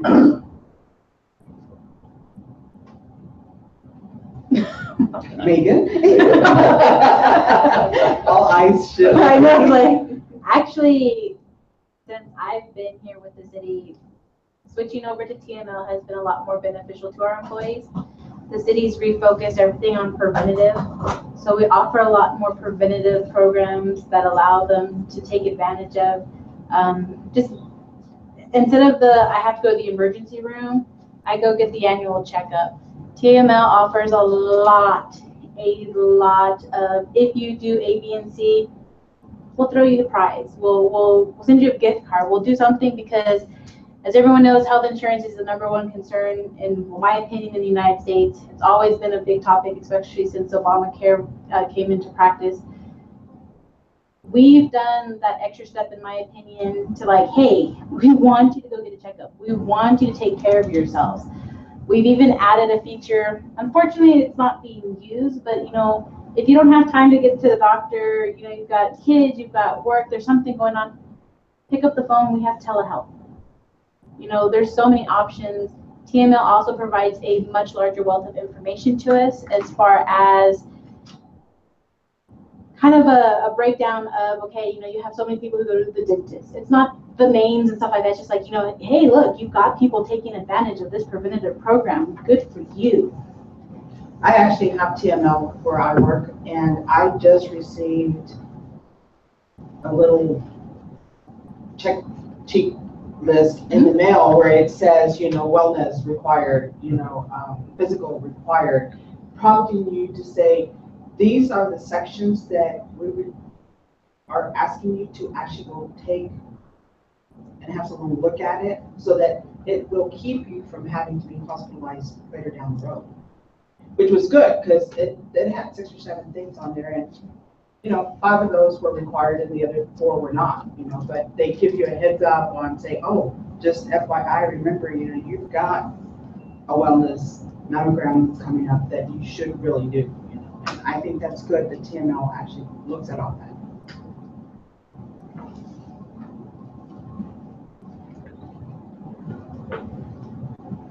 Your capital plan. Yeah, there's not a lot to contemplate on the 5-year capital plan. We just try to keep the main projects in front of us. We talk about them throughout the course of the year as things come up. Probably the majority of the work that I see in front of us is really on the water, wastewater side. It's that slow, steady improvement. I had an email exchange with Jay today in relation to the company that we're going to be utilizing for our pump preventive maintenance program. You know, we've had some issues recently with some pumps that are going down on the sewage side, and making sure we have enough spares here, making sure we're going through those processes. That's important. Yeah, I'm pretty excited about the scoring on the CDBG, preliminary scoring. I think we're going to have the ability to get some of that needed water infrastructure done in the southeast portion of town. So, other than that, I think the conversion to lease program with the vehicles versus the buy and hold program is going to be a cost savings for the city over time. Also an image improvement, plus allow us to have our one mechanic focused more on the heavy equipment. So, a lot of fun.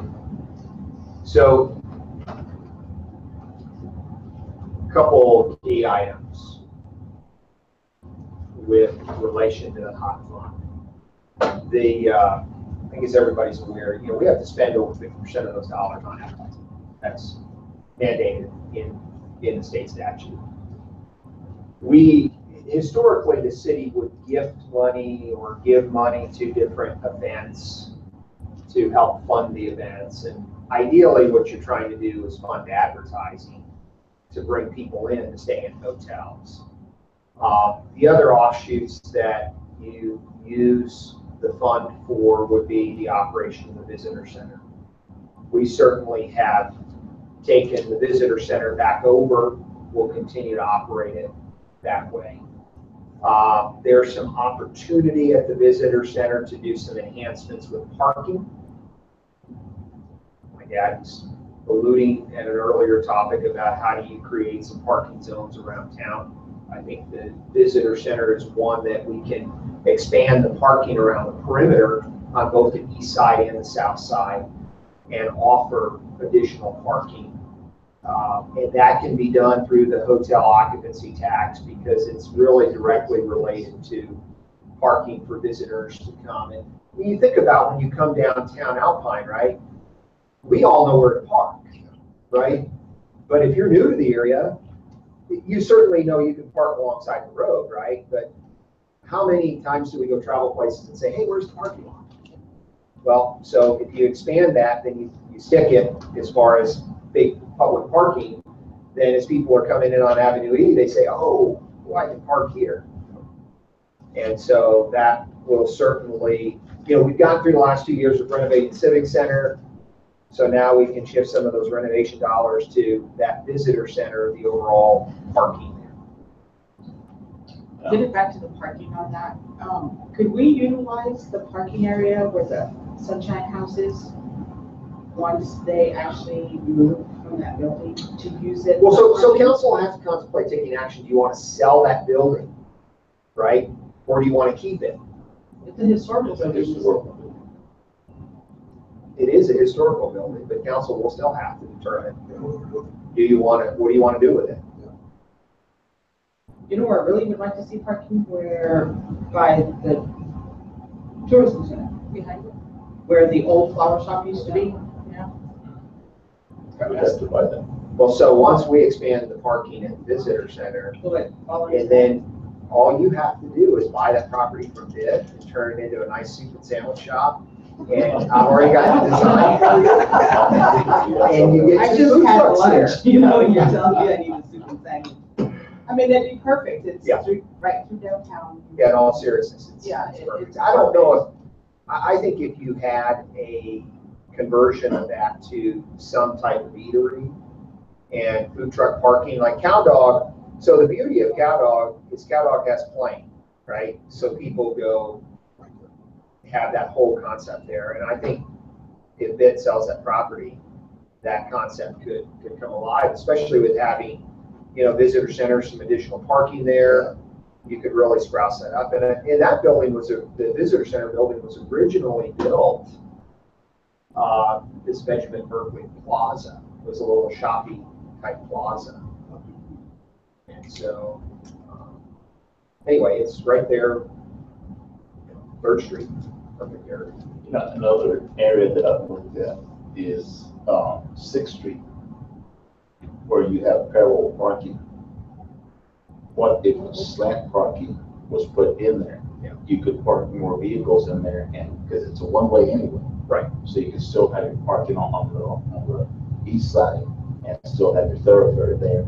Yeah, I think as part of the repaving project, we just need to strike it. I don't think it's a matter of us needing to ask permission. I think it's just a matter of doing it. Yeah, because folks tend to park there, and they always park with a gap Right. where you can't park another car there. And and if the car there, then the car in front is doing the same thing, and so you're losing several spots. And to your point, it's a one-way traffic. Yeah. So if You know, you're talking slanting about it to the south, then there's no issue. 6th Street, I was just down there last weekend. Why is there 2 sections on there that says loading and unloading? It's almost like they're unloading for that specific business right in front of it. I mean, again, that's all city property. Yeah, loading and unloading has to be created by ordinance. So we did create one in front of what was the Napa facility a few years back. Yeah, I remember that. But I'd have to look at those to see if they were created via an ordinance. Yes, sir. In reference to that parking right quick, there's been several arguments with people on those 2 signs that Councilman just mentioned. Because those particular businesses, they come out and say, remove the car here, it's for our own. But if we really look at the legality of it, it's not a public city, county, medical emergency place. And so if both of them approach people, why don't we put a note in my windshield and say, you need to remove the car here right now? And it is city parking, and it's not a public city agency, medical emergency room, whatever. That needs to be taken care of through your code enforcement. If you look at the legality of it, it's not, there's no legality. Have those signs there, and they do create a problem with people. People will get upset with. If you have an ordinance in place, council can create traffic law. So if council's created the traffic law, then we would honor it, usually through the police department. So on the hot side, I think we've got potential for the Tomato Festival that's been socialized. which we would want to contemplate funding that on the advertising side. But really, ideally, what we're trying to do is shift more and more to advertise, because that's truly what the fund is developed for. You've got to spend at least 50% of your dollars, but if we edge that up to 60 to 65%. The museum does depend on that $35,000 a year they request. I think because of it being a free museum, then it's certainly a big tourist draw for us. But the applications will go out next week. We'll give everybody about a month to submit them in, and then the recommendation will come back to council for one of the September meetings.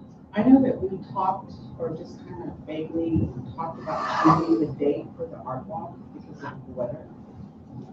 Was that a recommendation that we're going to get out, or do we not have anything to do with that? Well, they've already set the date for this year, so the real question will be, will they change it in 2018?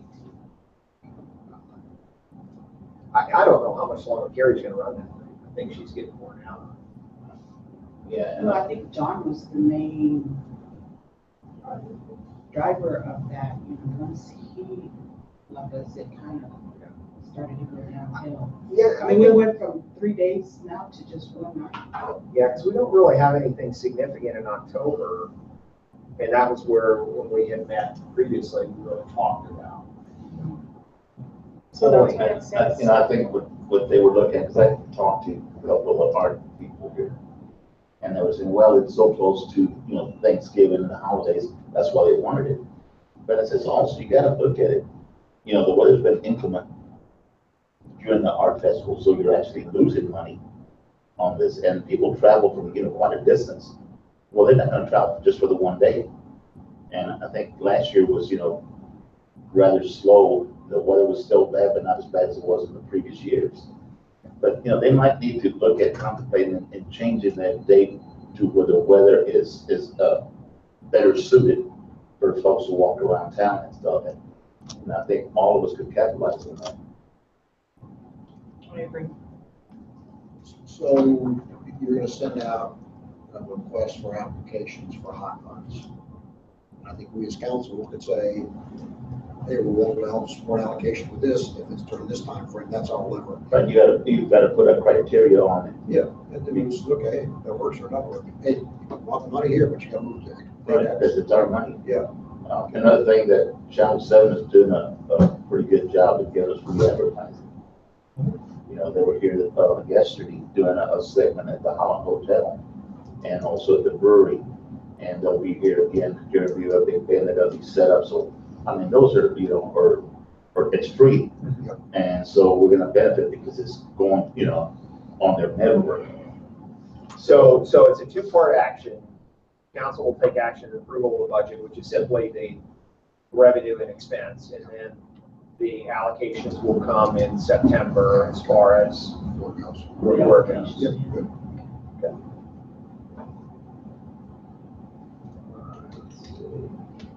Economic development. This is one of those pieces, and Councilor Stevens identified some of the dialogue that happened at the Ward 5 town hall. Since I live in Ward 5, I voiced some thoughts there at that particular meeting, how important it was. I still live there. I'm roaching on the Dick and Jane. You charge it in rent. Yes. I just walked through the dark. There you go.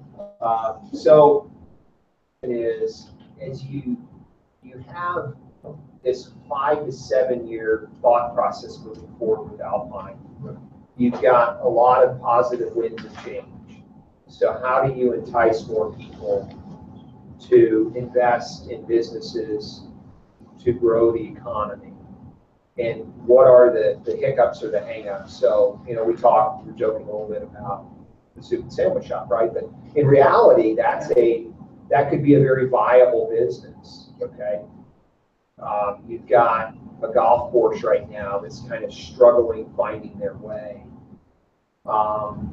I believe the mayor's, and Fed's behind me has probably spent as much, a lot of time up there, but they've got a food venue up there that could be deployed, right? So what, from a city perspective, do you feel like we should really be driving to help push that?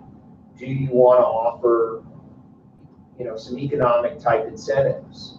Certainly these decisions are not going to be made today, but these are the things that as a council, you've really got to start thinking about. Had a conversation with the gentleman who just got the La Quinta franchises for Fort Stockton and Alpine. Happens to be the same gentleman that owns the Little Caesars franchises. Great guy. His first thing out of his mouth is, what's the city going to do for him? Okay. So most of these folks, they're not looking for $1 million, but, are you willing to say, hey, look, if you invest X amount of dollars, we'll give you a credit for your water tap, for your sewer tap. Maybe if you have a big hotel that comes in downtown, do you want to say, look, we will fund the quiet zone? As a city, we're going to find the money to fund the quiet zone because we want somebody to invest $9 million in our town, right? And so, bigger picture, but I think over the next 5 to 7 years, the winds of change have lined up. You have the capability. Well, I was just thinking, if you're gonna have more jobs available, you need people that are gonna fill the jobs, but I think to get the people to come to fill the jobs, they need a place to live, and it seems like there's a lack of housing here for people that don't necessarily have a ton of money to spend on housing, to buy a brand new, $300,000 house or whatever. Is that something to consider as an economic development? So great point. So we've had over the last few years a couple entities come in and want to develop affordable housing, right? To help satiate that low to moderate income family. And so as a city, how much behind this does the city get? Because that is a segue and an avenue to provide some affordable housing. Maybe teachers won't qualify for that if they're married, but if it's a single teacher making $32,000 a year, they would qualify. And a lot of these jobs also few are probably part-time jobs, which you're seeing more students in your local student body here. And I could probably get those because I don't think those are going to be sustainable jobs where you can afford to have a family. It must be, a minimum wage type job. But yeah, we do need the room, and like the city manager said, we have a couple of companies that did come in, but it just didn't work out. But we have like 400 families that units. qualify. Yeah. Families that qualify only, 190 or something that of actual living units. Yeah, but we just haven't had good luck with folks coming in with affordable housing. So You gotta offer these people some incentive. I was on the Economic Development Corporation in North Dallas suburb, and we got several businesses in there. Say, okay, we'll give you, say, for instance, a tax break. How many people are you gonna put to work? And, a little quid pro quo, we'll give you a break if you employ more people, or what are you gonna do for the city? So that's kind of the. yes, sir. I was there at the Ward 5 perspective meeting, and it's interesting that city manager brought that up, but it's a good point. And with everybody in reference to the committee, infrastructure / economic development, and I asked Councilman Stevens right there if we have a economic development board or strategies, and I know back then the airport would have been part of that plan also, could have been. Back then when there was an issue of trying to privatize the airport, if it would have been carried statewide, that would have been an area for economic development for the city. It would have been great. It would have been done right. And that topic is very important. Housing is an issue. Location, location, location. That's one thing that upsets people when it's a rush deal and water, sewer, things start to pile up and people get on their edge of their seat, and that's why they vote just against it. And it's a good thing. But it is something that's very much needed. There's a lot of potential here in this community if things are done right, but a lot of it lies in interlocal agreement also. And if we have a stronger force with the county, what kind of incentives did the county get to the solar? See, they got really good incentives probably to the solar farm. And, there's more communication, more open door relationships with the county. What could be done with this committee would be healthy, and would be good, and not really special interest in a way, but public interest for the sake of all the community. Thank you. And I think right now the city council at hand has got the public interest more so than any other time. We do have Councilman Fitz, who sits on the committee with the county. Yeah. So we're establishing that dialogue between city and county. But yeah, your comments are appreciated. But again, this city council is also looking at the best interests of the city. It's not for self-interest or anything like that. We're looking because we're all residents here, lifelong residents. So we see the need for affordable housing for our folks here. I drive around town so many times I see dilapidated trailers that aren't fit for living. And, but, and our citizens are having to pay for it because they have no other recourse. But again, yeah, we do consider, incentives and whatnot. But we've got to get the right company that's got to come here and do the right thing, not just to exploit the city. So yeah, we're very careful about that. I have strong ties here in Alpine. I'm a native, just like Mr. Cobos, strong family ties here. I was gone for a long time. I came back, and coming back from living in the city, I was glad to be back in my own little town. But I also noticed, not just within the city, but with businesses, with people here do not like change. They're comfortable. Well, you know what? Our city's growing. It's growing, and we need things. I mean, the university doesn't even have enough housing for our students, much less our citizens. So when opportunities like this come up, we need to look at them and maybe sacrifice a little bit. But we need to give ourselves an opportunity to be able to put more stuff out there for our city and this economic development. If we're afraid to take that step, we're never going to go anywhere. We're never going to be able to move forward. With restaurants and parking and grocery stores or anything. I think it's important that we need to, take a risk. We're growing, whether people like it or not, we're growing. And things are happening here, and we need to accommodate what's happening. Well said. Councilman Salas the council member Salas is right on point, because when the affordable housing, when they were trying to develop by AMON, you should see the pushback we got. And this was to benefit the city. So, we're fighting ourselves, and we need to change that mentality. We need to change it and say, hey, this is for the good of the entire community, not just this one segment here, okay? And I think we as city council have a responsibility to get that word out. To talk to people. Yes, there is change. We're going to have change. There's no way around it. Look at Marfa. Marfa is stagnated. It's not going anywhere. We are the only viable city in the area, so it's up to us as your city officials, to look at different avenues to try to develop the city, and make it, I guess I would say, more livable for the residents and the new residents. Yes, sir. Okay. So with that said, I think we need to move on. Yes, sir. So just from a number standpoint, for every $1 million of value, we, the city, from a property standpoint, get about $5,400, $5,500. And so I think we don't need to make a decision now But when there's a business come in, let's assume La Quinta were to come in and want to put something downtown, what we're gonna have to contemplate is what would that look like? Because without, let's say equipment, La Quinta costs $5 million. That would add close to $30,000 of revenue to the city.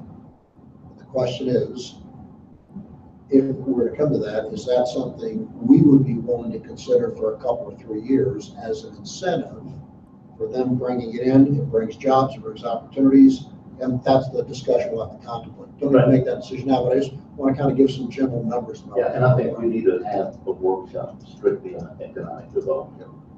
And just so we concentrate on that one subject, because I think it's very critical to the growth of this city. And it's gonna take time and some effort to get this plan worked out. Yeah, I'm hopeful that between the Small Business Development Center at Solros and what the Alpine Downtown Association is doing, there's going to be an opportunity for them to come forward with recommendations. We'd like to see the chamber come into that. They've got their own issues they're trying to work through, but when the chamber settles out, I mean, in my view, we council want to take advantage of those 3 entities to be able to give us feedback that we can then base city actions on. Absolutely. Yes, city manager. Next topic. Next topic. Non-department subsidies. I think, I thought this year we added that discretion in there, the 10,000. I don't think we've really taken action on that this year. If council wants to have it in there again next year, we certainly do build the budget. If you don't spend it, that's okay. But having the latitude, if something comes up during the course of the year, that you feel, because we do have a lot of important groups that are doing work for, whether it's a battered mother or a disenfranchised child.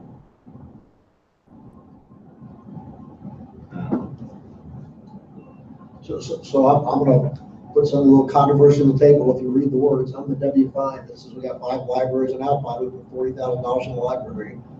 I'm wildly supportive of the library. I just think we need some greater integration amongst the 5 libraries that we have here in Alpine. And I'd be one for saying, hey, library, if you want $40,000 from us, we're happy to give it. Come back with a plan that gets greater integration. Because we got, there's lots of library activity goes on. One of the busiest libraries. Well, it's a very busy library. I know. I've been over there, spent time with it. I've talked to the board. I've had some discussion with them about, hey, have you ever approached the high school, Solros, the elementary school, and middle school about how we get more value? We have 6,000 people in this town, and we have 5 libraries. And I think there's some opportunity for some synergy there. So I'm just trying to get the synergy going and cause them to come back before we say, here's your $40,000. Right. It's interesting, and talking to my dad about the libraries this week, and of course he's former director of the library here. And the use of this one is very heavy on the technology side. So they've got the computer access in there, and so you almost have like a stream of people lining up, and that's where they go in to use, and I believe Solros has that as well. The public library has the GED classes. They have a lot of different things that they offer to the public, that you couldn't probably get like at the public, at the schools. Yeah. But they utilize the But then you have at the high school side a library that's almost never used by the kids there other than as a computer, right? So I think to Councilor Stevens' point, how do you push the synergy? And maybe it's initially through the high school and then it ladders down to maybe the middle school. I think the elementary school, the kids are still more excited about the books and the feeling of that. The middle school and the high school are pretty much already into their phones and their tablets to utilize, whatever they need to get on out of the library. Yeah, they're starting to do a little bit more on the research project side and tend to go to the library. Yes, sir. No, I had a chance to talk with Don Warehouser, the director of the public library, about how they acquire their programs, what they're looking for. And they're looking not to compete with the public schools and not compete with Saul Ross. They're trying to do something that those people are not doing that will benefit the community. And I think they've been very, very successful at doing that. Build another parking lot, and then move on to enlarge the addition for a children's section where they'll move all of the children's books and programs into that particular area. And then expand where they have the covered area to the south of the building. They want to make that a teen area for young people and do programs there. And they do a lot of programs there already. I think the city support of the library is essential. They do a lot of fundraising and applying for grants. So I think I would really like to see that supported even more than it is now. I think Councilman Stevens said it early on. You know, we're gonna give folks money. I think they need to give us like a quarterly report. Where you at? What are you doing? To give us an idea that our monies are well spent. You know, I think we need a little bit of oversight, like you came in and just informed us of this. I wasn't aware of what they were doing, but I think we do need to get that in place. Can I put Betty Fitzgerald on the spot? Because I know you volunteer over there a lot, right? Yeah. What sort of impacts are you seeing as far as community engagement? There's a lot of it. In fact, they're having a concert. I can't remember. It's going to be sometime this week. But they do. People come in and we don't charge for it, but we have a hat sitting there and they put their money in it. And a lot of people keep coming back. And then we have the travel, the people that have traveled to different places. They have that going. And that's my husband. He just, you're always gone. They got citizenship classes there. They got ESL classes, you know, English as a second language. They do a lot of stuff. Yeah, I sit on the board of directors up there for the library. And every time that we have a meeting, there's only one conference room or one meeting room. So if the children are having their arts and crafts program that afternoon, they have to clear out, rearrange the furniture so that the board of directors can come in and have their meeting. We have our meeting, we have to clear out, rearrange the furniture so the concerts can come in. They have a lot of slides where people do the traveling, and so there's one room that is utilized for the majority of the programs that they have there. And they are going to enclose the south side of that patio to give us a little more room. So what it sounds like is maybe it's not really. I know Don was saying they're not. Don Wetterauer was saying they're not trying to compete with the high school, but you know, I just think about the last 2 or 3 years. My boys at the high school, I bought every book that was required reading for them. They didn't check it out at the library. I had to buy it for them. So maybe there is that level of competition that has to happen, and ask the high school, explain the relevance of your library. Yeah, see, that's what my head's at. It's not about competition. Yeah. I think the library, what I call the Alpine Public Library, did a great job. I think it's, as you look for dollars, it's where else can the library provide service? In my opinion, the library provides service in the high school. Yeah. The high school kids. I know most high school kids don't go use the Alpine High School Library. They go to the public library.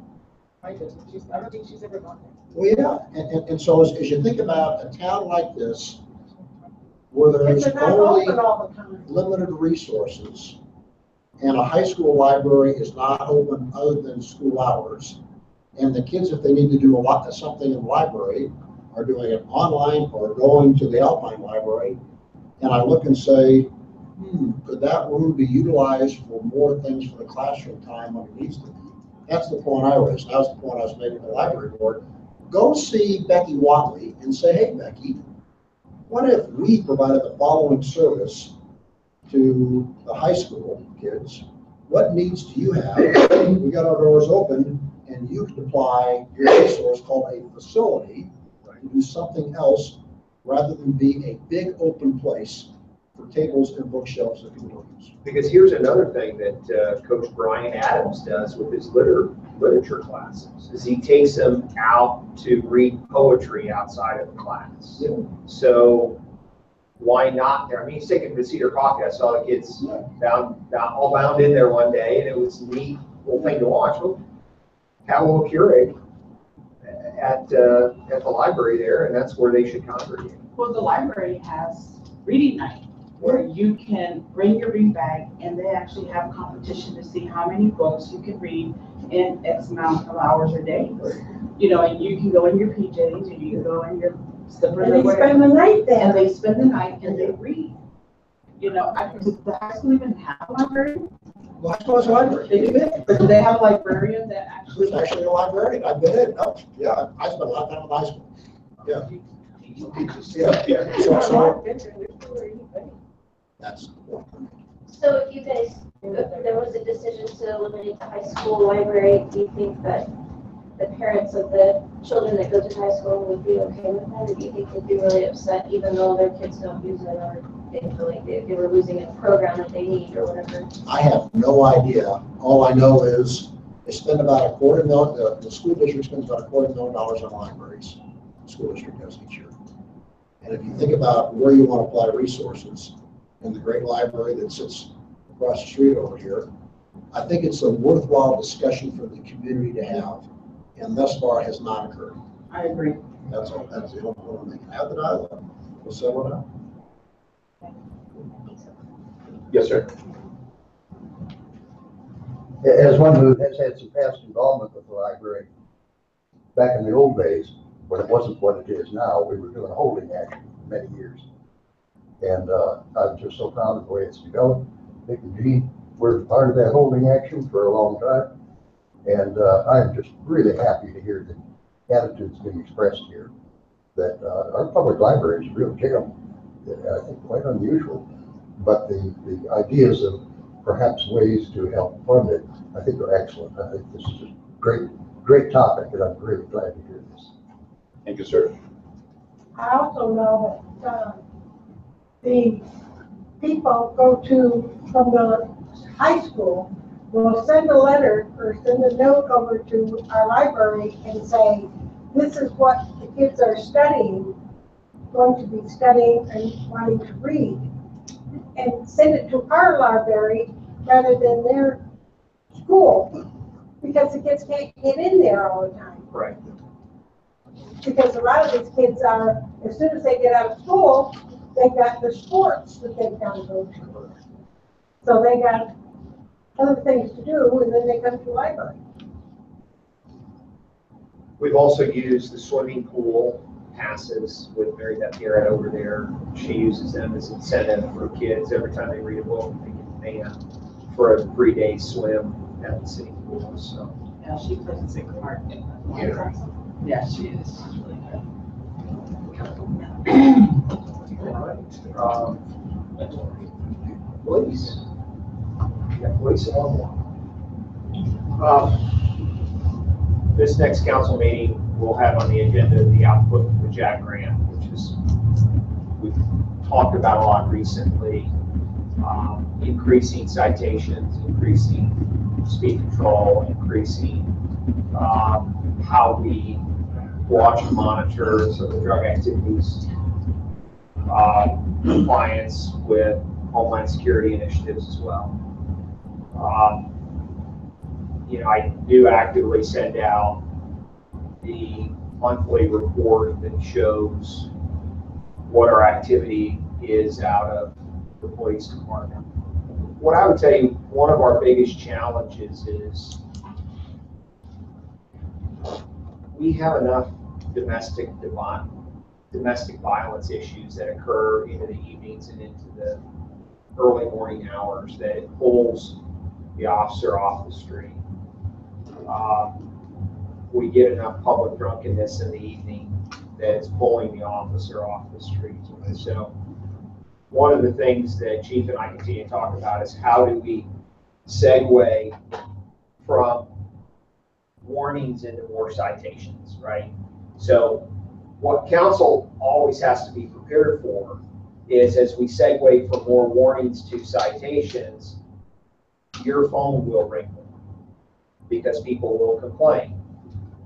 The majority of the complaints that I get around the police tend to stem from somebody getting a citation.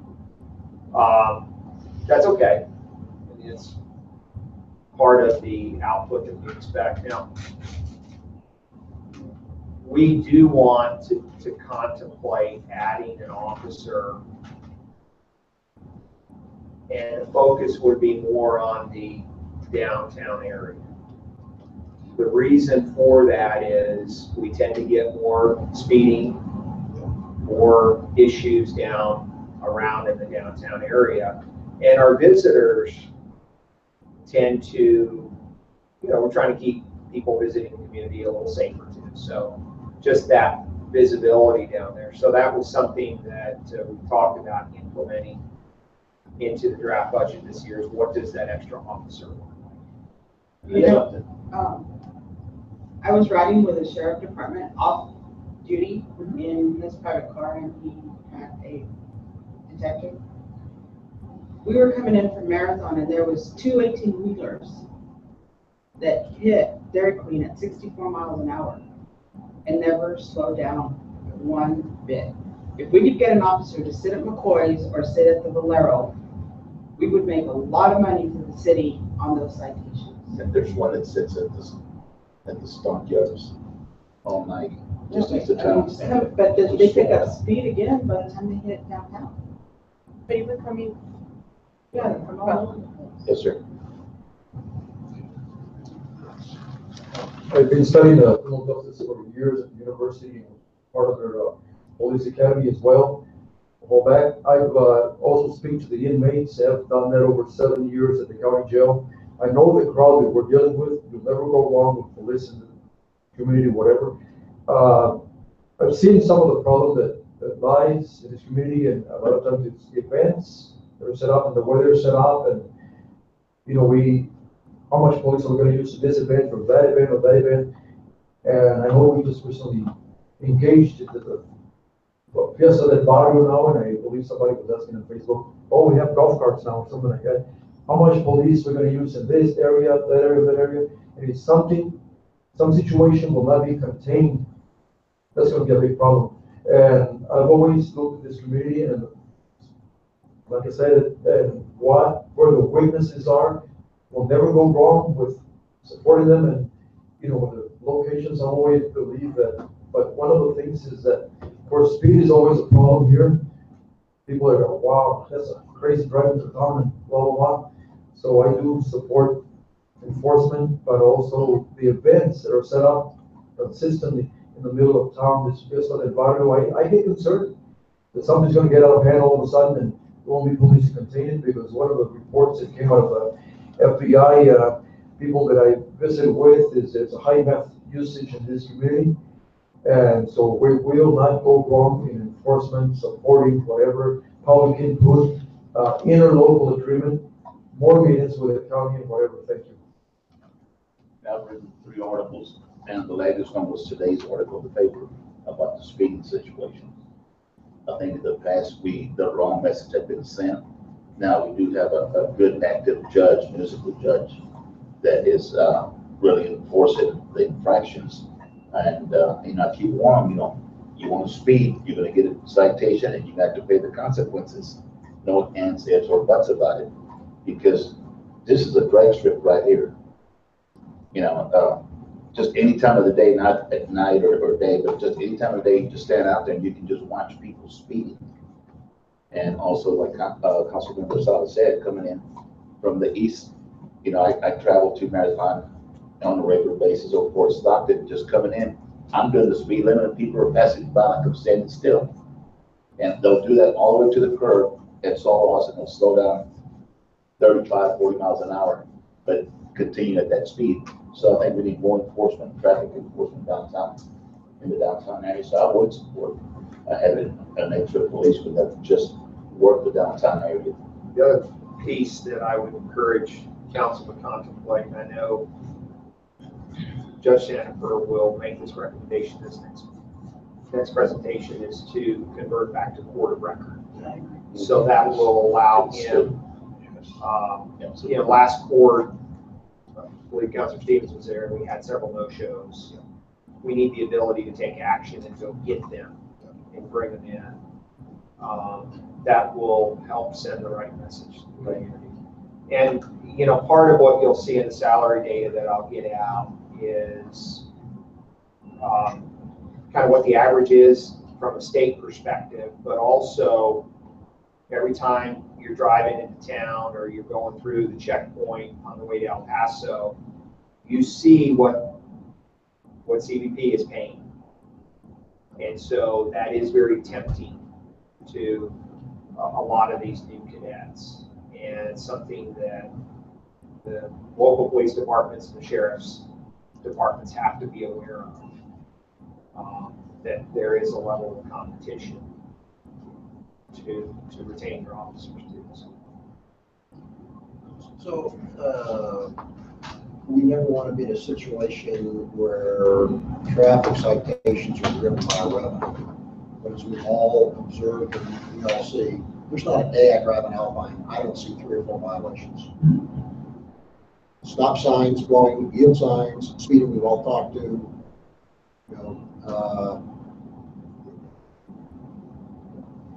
what will be helpful for us is to understand where that break-even point is for additional officers. I mean, we could probably get 5 more officers brought on board. I just don't know where that payback rate is relative to traffic citations and making money. Because we can get, how many are on the police department now? It's a 12. There's 10 officers, one including the chief, and then we have a special grant officer who deals with HIDA and does all. Okay, so you get 11.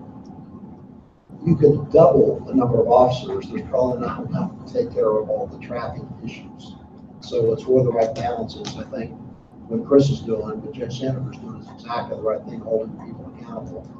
But we see in the docket coming up, I think there's 12 people for traffic citations. And that's 12 over a month. Right. And what I don't know is how many automatically go and pay their bill and don't show up for court. Most of them do. Most of them do. Most of them. Yeah. Okay. So that's good news. Yeah. So when Chris comes in, it'll be nice to have a discussion with him. How many are paying their traffic citations? Because that'll give some sense about it. Because I think the word's getting out that you're going to come in, he's going to charge you your citation, and you're going to pay the court cost. Yeah. No forward. Yes. So yes. How about I just go and plead guilty, pay my fine, and be done with it? Because that's the balance. When we talked about this before, there's a 4-year period where the best strategy was tear up that ticket and throw it away. Yeah. And so now people are finally saying, "Oh, I'm going to have to be accountable." If after the next year this plays after, says, "Okay, I'm accountable," I think that will help a lot. Well, I think if we can finance having an additional officer with a primary focus on the downtown area, and at least, some declaration that for 25 hours a week or 30 hours a week, we're going to have a visible presence, either walking or biking or patrol car parked and walking around type presence. That would be important. The catch-all section. I think we've talked about a lot of these items through the course of dialogue today. And we've got a group off working, nursing care. They're going to have to work through the financials on that to see if it makes sense. I think from a city perspective, our biggest concern is how do we maintain EMS services knowing that we're getting with our existing vendor at a significant discount on the going rate. And then we're working back with the air providers that are flying people out. And then certainly the hospital, keeping a viable hospital, depending on what types of services beyond just emergency room and basic services that they provide, ensuring that that emergency room service is available. I know that with the hospital, you know, we do now have an orthopedic in place and a surgeon. We used to have 2 surgeons that would rotate every 3 days. Now we have someone that's here permanently. Equipment's coming in. They did sign contracts with Elite. So, like, all of us that have native air, that's not going to be your first priority for flying. Yeah, there's another service in there as well called First Flight. If you're on Blue Project, Blue Shield, that covers it all, 100%. Yes. Yeah, so we're gonna have more discussion on that, but there's 2 competing for it. Right. My reaction is competition's good. Take all the competition we can. I agree. I stand by my comment, keep air simple. I like that one. I do too. But I think all those correct that, you know, we need to work on the housing and the businesses and community education. Our education's, you know, we have to educate our kids so that they can come back and stay here and work and get jobs and stuff. That's important. Our parking is a big issue. I still have concerns on 5th Street going south. You know, we put in that no parking and people still park. You know, we still have, It's crowded. it's just the next thing waiting to happen. I'm just waiting for someone to dart out of the in between cars and we have nowhere to go. I think part of not only bringing an officer more visible in the downtown area, but is also handling of traffic control. So you've got no parking issues. You've also got what I call significant vegetation issues there. I mean, and Chris Weber and I have talked about this, and I think it's going to require biting the bullet with some of these businesses and saying, we got to take what you have out. Yep. And do That something intersection reasonable. by Americana, that corner. Oh. So it's very, That one is. on the one on 6th Street, where the home hotel is, that's particularly Well, that's the market. the parking and that bush that's right there. Yeah, but I do think having an officer down there will give us, that's got to be part of that task too. And not that we want to wait till October to do it, but I think understanding that got to make some changes down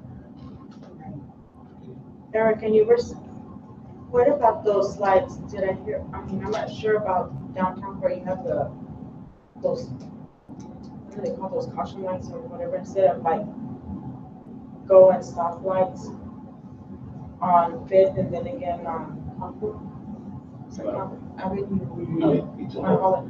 Before the stops. Yeah, those can't be changed, they have to stay the way they are. That's what it is. They're 10-dot intersections. If council wanted to take action to change out the traffic lights, we would have to talk with TxDOT on it. And I'm sure we would end up bearing the cost too.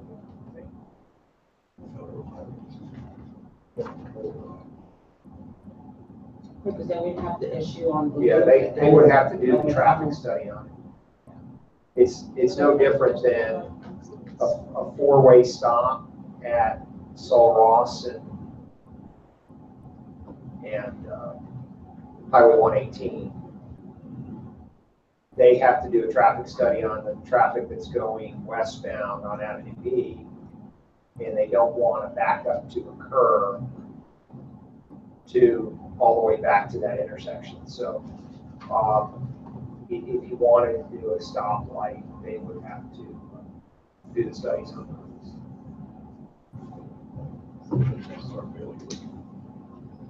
Well, part of my rationale for putting this list up under W5 was I'll bring something at least once a quarter so we as council can talk about it. No, it's those areas.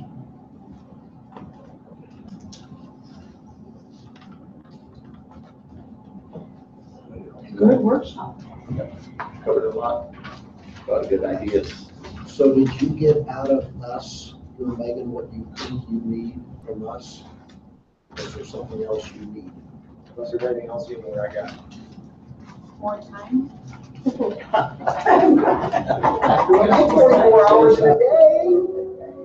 We'll give you the 8 hour. I'm only having her work 20 hours a day right now. Oh my gosh. 6 days a week. We haven't pushed to 7 yet. You got Sunday off? She got Sunday off. Yeah. And then you come I'm back again. 4 hours away from here every day. Give me one day to do all. Okay, so let's go ahead and thank you, sir. Let's move to item number 8, action items to be accompanied by a brief statement of facts, including where funds are coming from. With that, we're full. Action items limited up to 10 per meeting. Citizens are allowed to comment, limited to 3 minutes after being called upon by the mayor. And I don't see any action items today, so we'll go ahead and move on to item number 9, which is city council members' comments and answers. And we'll start with the right side. Hey, this was great. I like hearing everybody's ideas and contributions. Not everybody here just showed up too. I too think we had a really good workshop, a lot of dialogue. I know it's easy for us to stand on the sidelines and criticize.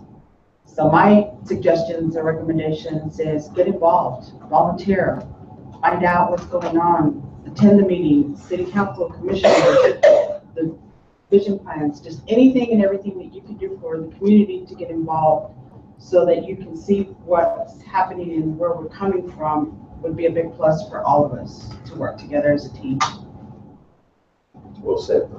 I'm happy to see Dr. Christopherson and Oscar here, because when I was leaving the house, I said to Betty, I says, I think you'll fit anybody there except for Betty Fitzgerald and Dick Zimmer. So I'm glad you guys came. So am I, and I wish more people would come. I'm all about making sure that the community voices their opinions. To me, that's very important. I've got nothing else to add, but we had a discussion. Yes, sir. I think it was a good meeting. We covered a lot of territory. It was very positive. Great comments from the audience also. So I appreciate that. I wish more people were here. But with that said, we move to item number 10, executive session. We have none, so I will entertain. I move to adjourn. And it's not Don't forget, I have a ream of paper for everybody. Okay, that's right. You got Another meeting that started on. So, It's about probably, yeah. so we'll go ahead and conclude the meeting then. Thank y'all very much. They're individual.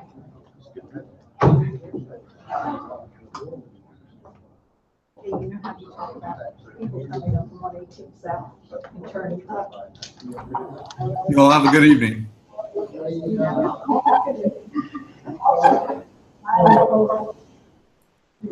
Where the nail place is. You know, because